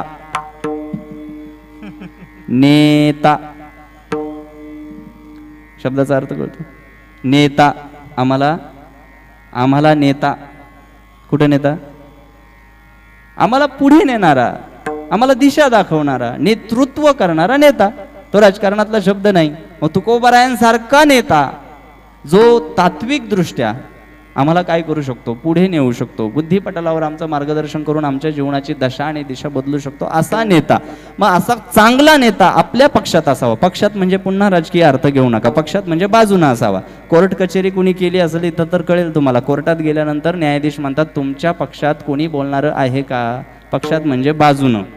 मग देवाला वाटलं असावं की तुकोबारायांसारखा नेता, तुकोबारायांसारखं एक उमदं व्यक्तिमत्व आपल्या बाजूनं असावं असं वाटलं असावं. मग तुकोबाराय हाताला लागेना तेव्हा देवानं आणखी एक मोठी प्रलोभनाची तयारी दाखवली. ती प्रलोभनं जेव्हा दाखवली, ब्रह्माची सुद्धा खुर्ची तुकोबारायांना देण्याचा पांडुरंगाने विचार केला. ब्रह्माची खुर्ची तुकोबारायांना देण्याचा पांडुरंगाने जेव्हा उच्चार केला त्याचं उत्तर तुकोबारायांनी अभंगाच्या 3ऱ्या चरणामध्ये ब्रह्मादिक पदे दुःखाची शिराणी, ब्रह्मादिक पदे दुःखाची शिराणी,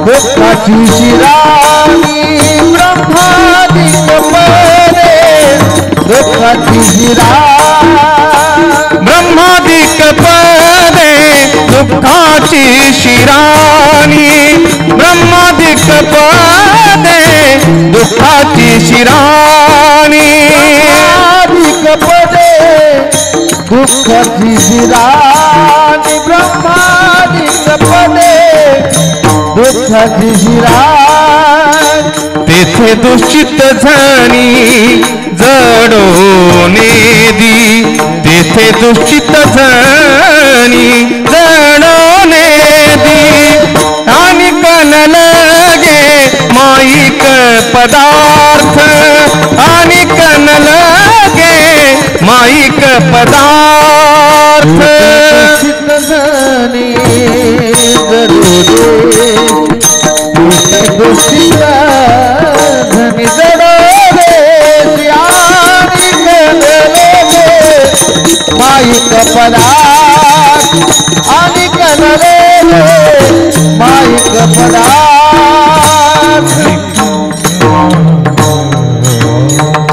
कितीही प्रलोभन देऊन तुकोबराय हाताला लागत नाही हे जेव्हा पांडुरंगाच्या लक्षात आलं असावं. सर्वात मोठं प्रलोभन देवानं तुकोबरायांना दिलं की ब्रह्माचं पद. आता ब्रह्माचं पद कोणाला नको? या जगामध्ये कोणाला अशी ऑफर आल्यानंतर कोणी टाळणार आहे का? आणि पक्षात जायचं म्हटल्यानंतर त्या पक्षात गेल्यानंतर कोणतं पद मिळेल हे प्रत्येक जण विचार करतोच ना.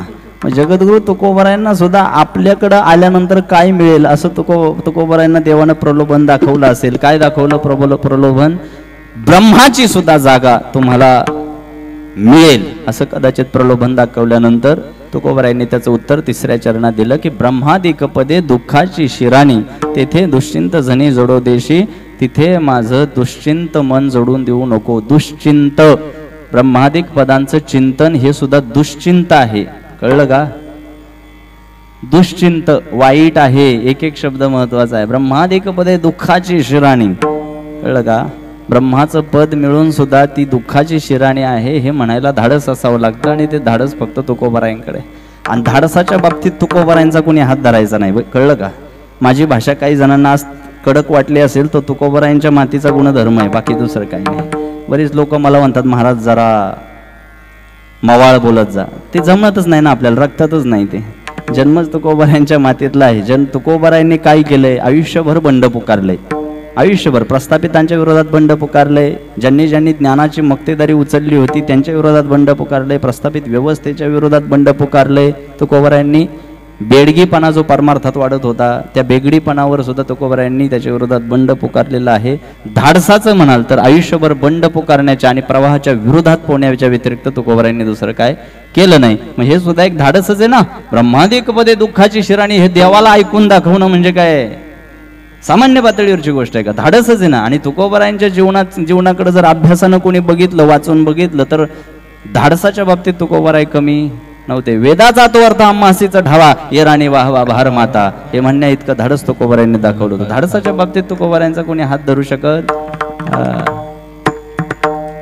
नव्हे. तुका म्हणे दिसतो मी तैसा पुसनेते पुसा पांडुरंगा. मी दिसतो तसा नाही मिठे महाराज, मी दिसतो तसा नाही असं तुकोबराय म्हणतात.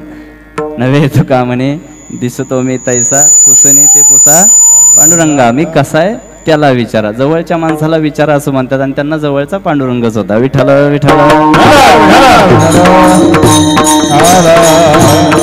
अनु रेणू या ठोकडा तुका आकाश आहे एवढा. धाडसाच्या बाबतीत तुकोबरायांचा कोणी हात धरू शकत नाही. स्वाध्यायी वृत्तीनं कीर्तन ऐकण्याची ज्यांची इच्छा आहे त्यांना आजचा अभंग पचनी पडेल. बाकीच्यांनी जेवल्याशिवाय जाऊ नका.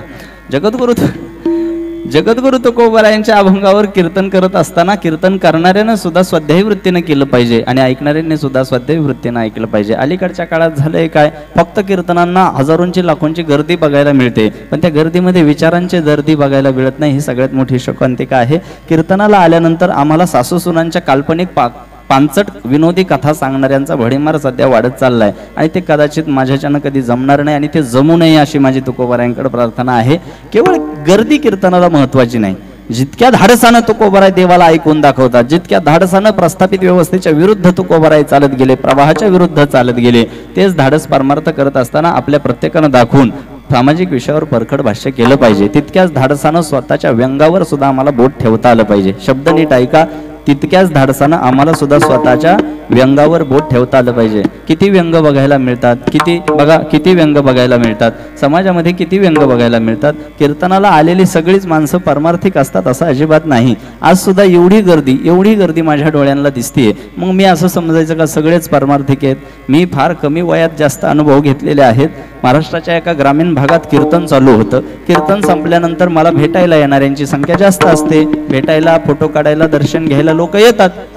महाराष्ट्राच्या एका ग्रामीण भागात कीर्तन संपल्यानंतर असा अनुभव आला, कीर्तन संपल्यानंतर बसलो होतो, लोक मला भेटायला येत होती आणि झालेल्या त्या गर्दीतून वाट काढत एक पठ्ठ्या असा गर्दीतून वाट काढत माझ्याजवळ आला आणि दर्शन घेत असताना त्यानं बिडी दिली माझ्या हातात. बिडी दिली. आता बिडी बघितल्यानंतर साहजिक मी त्याला प्रश्न विचारला, म्हणलं बिडी कशाला दिली? मला म्हणला पाया पडस्तवर धरा की हातात. म्हणला इतका कार्यक्रम सध्या विचित्र दिशेला चाललेला आहे आणि म्हणून वारकरी संप्रदायातल्या कोणत्याही व्यक्तीला मी ही गोष्ट लक्षात आणून देतो की कीर्तनाला गर्दी झाली म्हणजे ते कीर्तन झालं असं समजण्याचं काही कारण नाही. आजही नेवाशाला माऊली ज्ञानोबारायांचं पैस कांबाचं जे मंदिर आहे ते कधीतरी जाऊन बघा. ज्या पैस कांबाला टेकून बसून माऊलीने ज्ञानेश्वरी सांगितली त्या मंदिरात कधीतरी जा. आजही त्या मंदिरात गेल्यानंतर जिथे माऊलीने ज्ञानेश्वरी सांगितली तिथे आजही गेल्यानंतर बघा, तिथे माऊलींच्या समोर 100-125 माणसं बसतील. याच्यापेक्षा जागा जास्त जागा आजही नाही, तेव्हाही नव्हती. 100-125 लोक बसतील, याच्यापेक्षा जास्त जागा तिथे नाही. मग मला एक सांगा, माऊली ज्ञानोबारायांनी हे विश्वची माझे घर इतका व्यापक विचार तेवढ्या 100-125 लोकांपुरताच सांगितला का? नाही. माऊली ज्ञानोबारायांच्या अमृतवाणीनं, त्या अमृत सागरानं अख्खं विश्व ज्ञानमय झालं. मग ते तत्वज्ञान त्या 100-125 लोकांपुरतं मर्यादित होतं का? नाही. तेवढी व्यापकता त्यांनी विचारांमध्ये आणली. अगदी त्याप्रमाणे कीर्तनाला किती आले हा विश्वास मी लोकांच्या बाबतीत कधीच गहन ठेवत नाही, दृढ ठेवत नाही. माझं कीर्तन हे पांडुरंगासाठी असतं आणि ते पांडुरंगासाठीच राहणार. जगद्गुरु तुकोबारायांच्या अभंगावर बोलत असताना प्रत्येक कीर्तनकारानं कीर्तन हे देवासाठी केलं पाहिजे आणि निरूपण श्रोत्यांसाठी केलं पाहिजे. विठ्ठल विठ्ठल मग श्रोत्यांच्या चुकांवर टिप्पणी करत असताना अगोदर प्रत्येक वारकऱ्यानं, प्रत्येक परमार्थिकानं स्वतःच्याही व्यंगावर आधी बोट ठेवलं पाहिजे. हे धाडस असावं लागतं. का धाडस असावं लागतं? ज्यांच्या अभंगांवर आम्ही बोलतो, ज्यांच्या अभंगांवर आमची पोटं भरतात, ज्यांच्या अभंगांवर एवढे सोहळे चालतात, त्यांनी जर ते धाडस दाखवलं तर आम्ही काय केलं पाहिजे? ते सुद्धा धाडस आमच्या व्यक्तिमत्वामध्ये दिसलं पाहिजे. म्हणून तितक्या धाडसानं तुकोबाराय देवाला ऐकून दाखवतात की ब्रह्मादिक पदे दुःखाची शिराणी, तेथे दुश्चिंत झणी जडोदेशी. उरलेल्या शेवटच्या चरणावर प्रकाश टाकायचा आहे, पण तत्पूर्वी मला कीर्तन परंपरेप्रमाणे आपल्या सर्वांकडून भजन करून घेणं अनिवार्य आहे, गरजेचं आहे. शारीरिक पातळीवर आलेली तुमची मरगळ घालवण्यासाठी एक करावं लागेल, ताट बसावं लागेल आणि ताट बसून भजनासाठी आपले दोन्ही हात वर करावे लागतील. शाबास. ज्यांना वाटतं देवाने 2 हात दिलेत त्यांनी 2 करा, दोन्ही हात वर करा आणि माझ्यासोबत एक टाळीत एक मुखानं भजन करायचं. विठोबा रखुमाई, विठोबा रखुमाई, विठोबा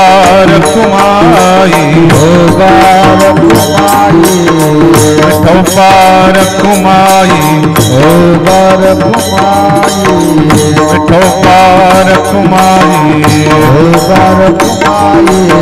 विठोबा रखुमाई, विठोबा रखुमाई,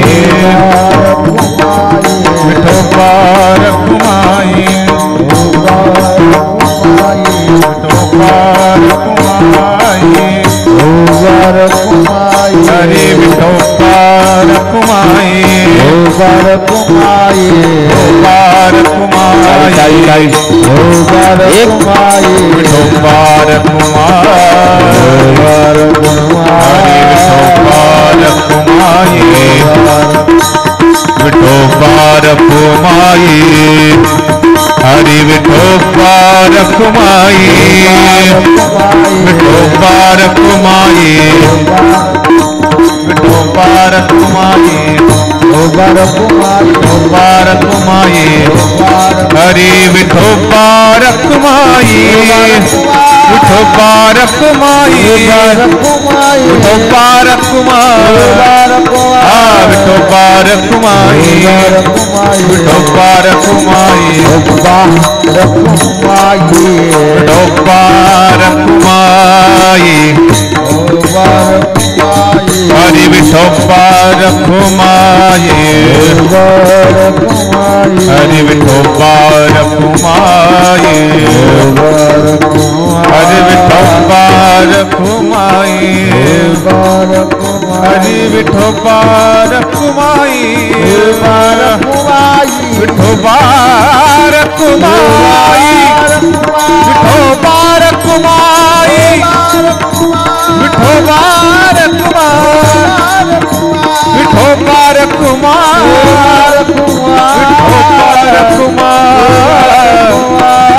रखुमाई विठोबा रखुमाई विठोबा रखुमाई विठोबा रखुमाई विठोबा रखुमाई विठोबा रखुमाई विठोबा रखुमाई विठोबा रखुमाई विठोबा रखुमाई विठोबा रखुमाई विठोबा रखुमाई विठोबा रखुमाई विठोबा रखुमाई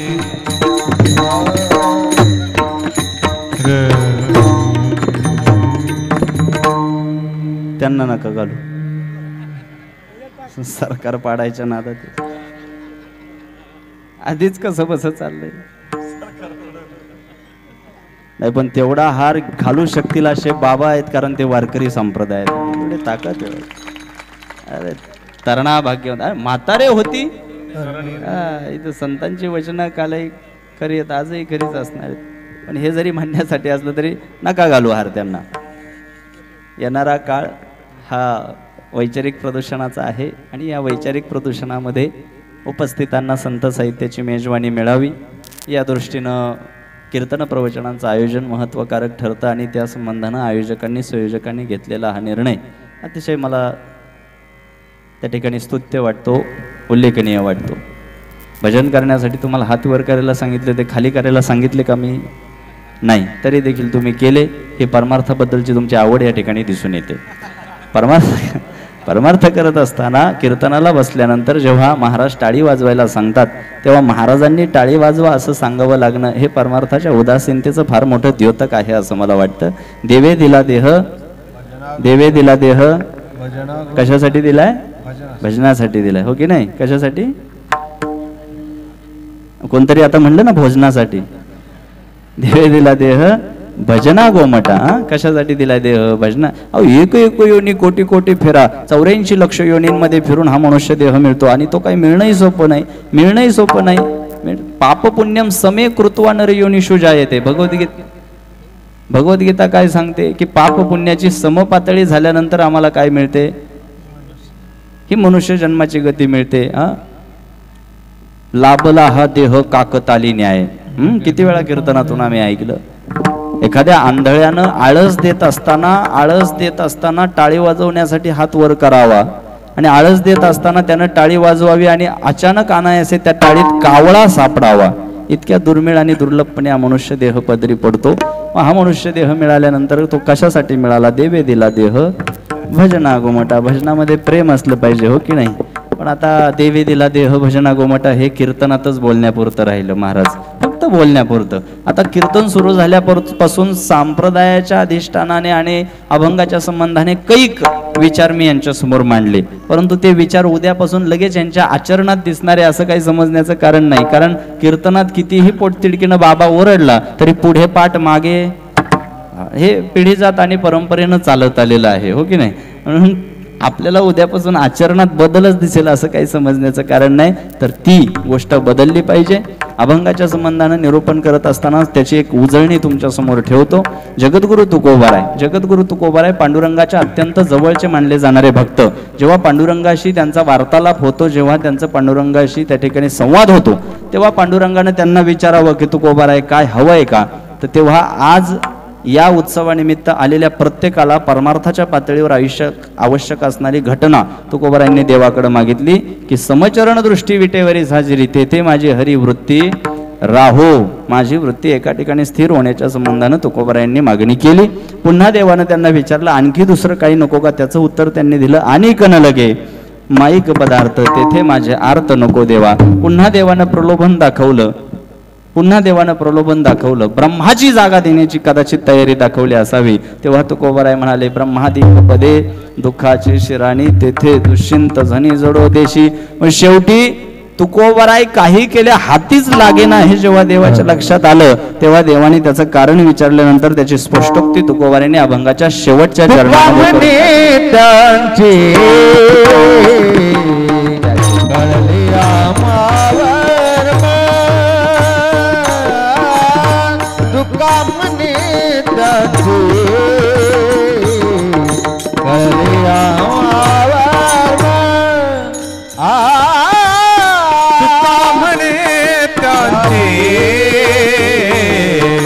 कळले आम्हावर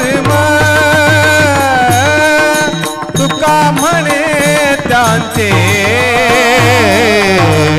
कळले आम्हावर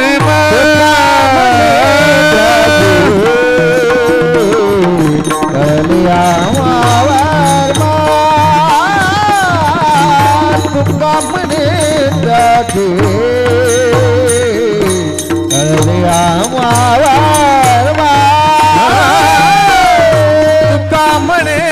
त्यांचे कळले आम्हावर तुका म्हणे त्यांचे कळले आम्हावर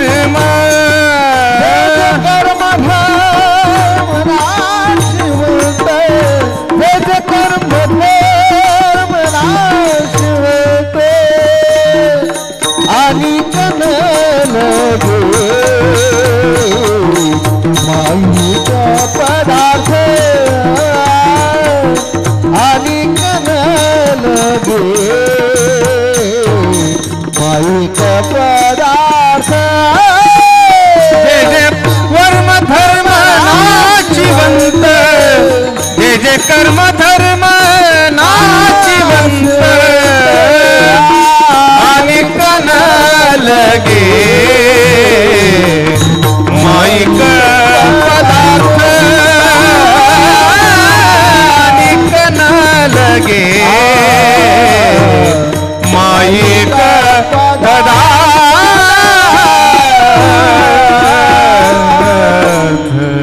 तुका म्हणे त्याचे कळले आम्हा वर्म जे जे कर्म धर्म नाशवंत. प्रत्येक अभंगाचा मूळ गाभा, प्रत्येक अभंगाचा सारांश, प्रत्येक अभंगाच्या विषयाचं तात्पर्य हे अभंगाच्या शेवटच्या चरणामध्ये असतं असं आमच्या गुरुजनांकडून आम्ही ऐकलेलं आहे. याही अभंगाचा मूळ गाभा, या अभंगाचा मोरल, या अभंगाचं तात्पर्य हे शेवटच्या चरणामध्ये आहे. तुका म्हणे त्याचे कळले आम्हा वर्म जे जे कर्म धर्म नाशवंत.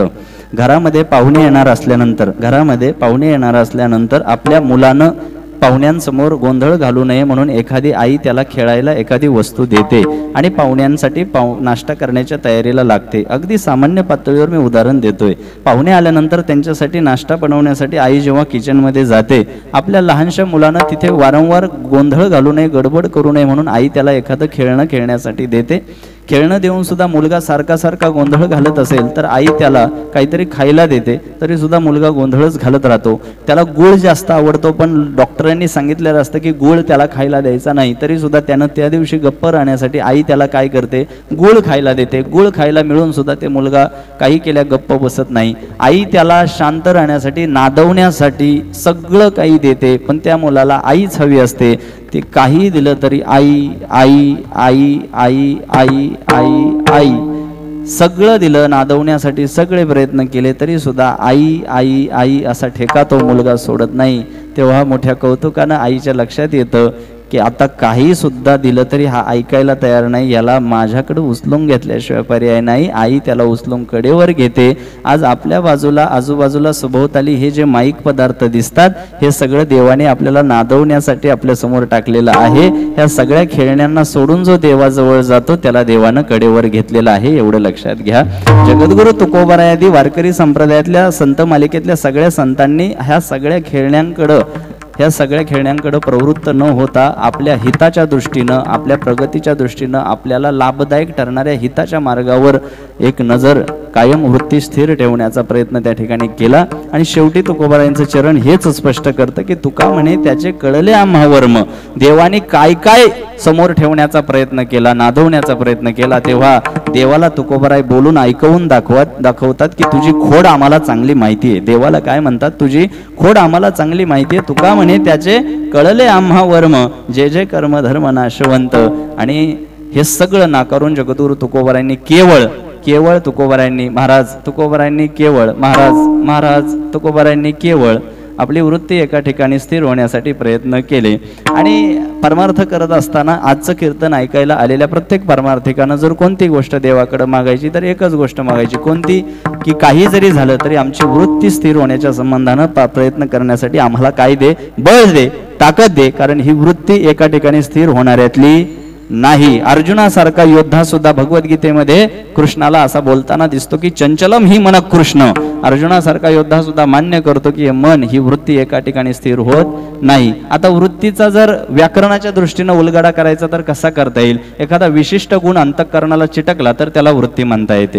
स्वार्थ हा काय गुण आहे, स्वार्थ गुण अंतःकरणाला चिटकला की वृत्ती स्वार्थी होते, एवढं साधं सरळ आहे. अहंकार हा गुण आहे, अहंकार जेव्हा अंतःकरणाला चिटकतो तेव्हा वृत्ती काय होते, अहंकारी होते. कोणताही गुण अंतःकरणाला चिटकला त्याची काय तयार होते, वृत्ती तयार होते. मग वेगवेगळ्या दृष्टीनं तयार झालेली वृत्ती जेव्हा फोपावताना दिसते ती विचलित होणं, स्वैर फिरणं ही वृत्ती साहजिक आहे, स्वाभाविक आहे. त्या वृत्तीला एका ठिकाणी स्थिर करण्याचा प्रवास ज्या दिवशी सुरू होईल त्या दिवशी आपला परमार्थ सुरू झाला असं प्रत्येकानं समजायचंय. अन्यथा बाह्य रंगानं स्वतःला किती नटवलं तरी त्याला परमार्थ म्हणण्याचं काही कारण नाही.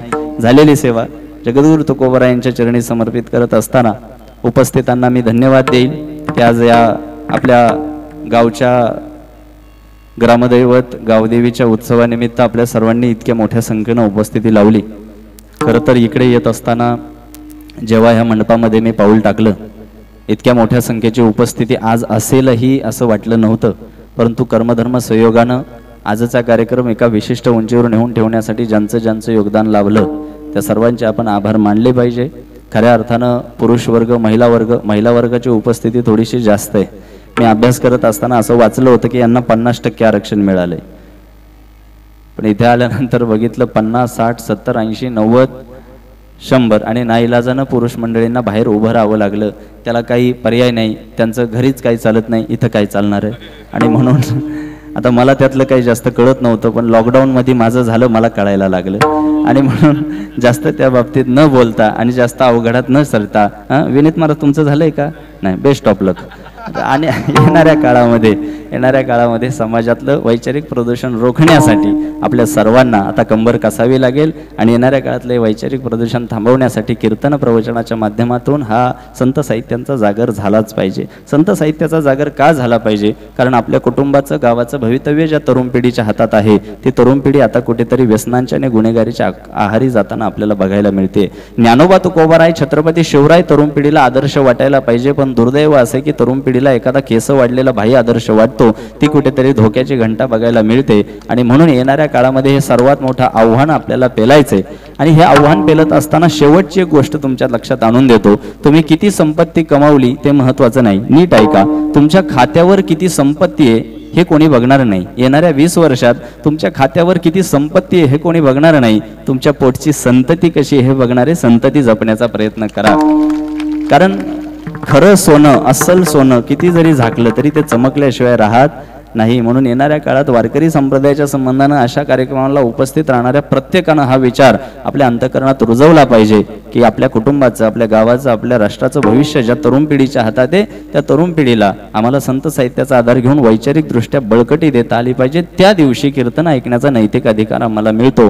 अन्यथा मी काही वेळापूर्वी सांगितले, पुढे पाठ मागे मनोरंजनाचा आणि करमणुकीचा हा कार्यक्रम कितीही लांबला तरी त्याला काही हाती लागणार नाही. हे सगळं काही फलदायी ठरण्यासाठी आणि याची फलश्रुती होण्यासाठी आपण सर्वांनी तितक्या आग्रहानं आपल्या स्वतःच्या व्यंगाकडे सुद्धा बघितलं पाहिजे.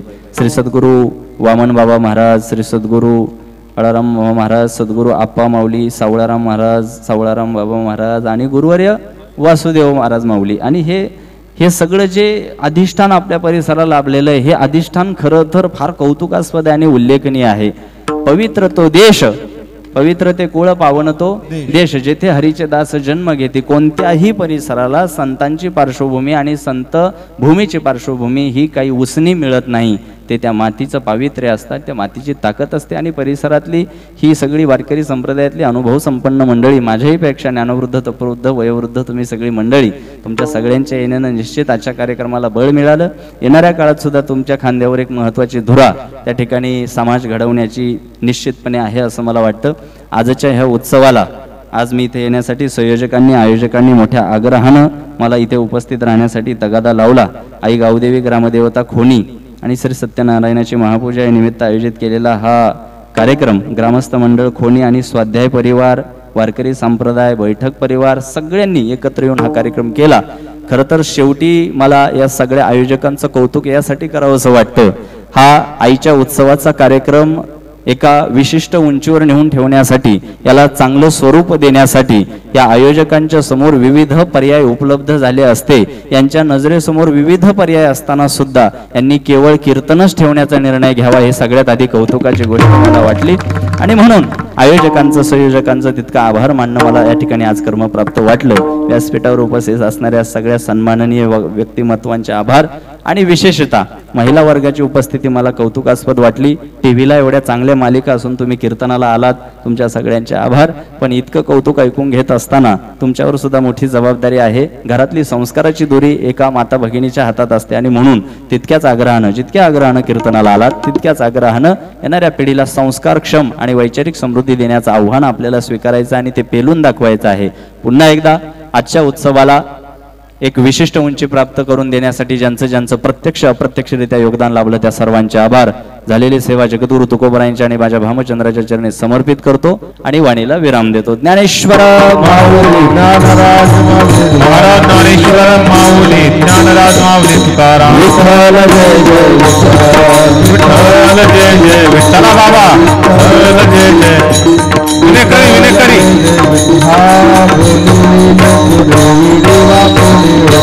करा क्षमा अपराध महाराज तुम्ही सिद्ध, करा क्षमा अपराध महाराज तुम्ही सिद्ध,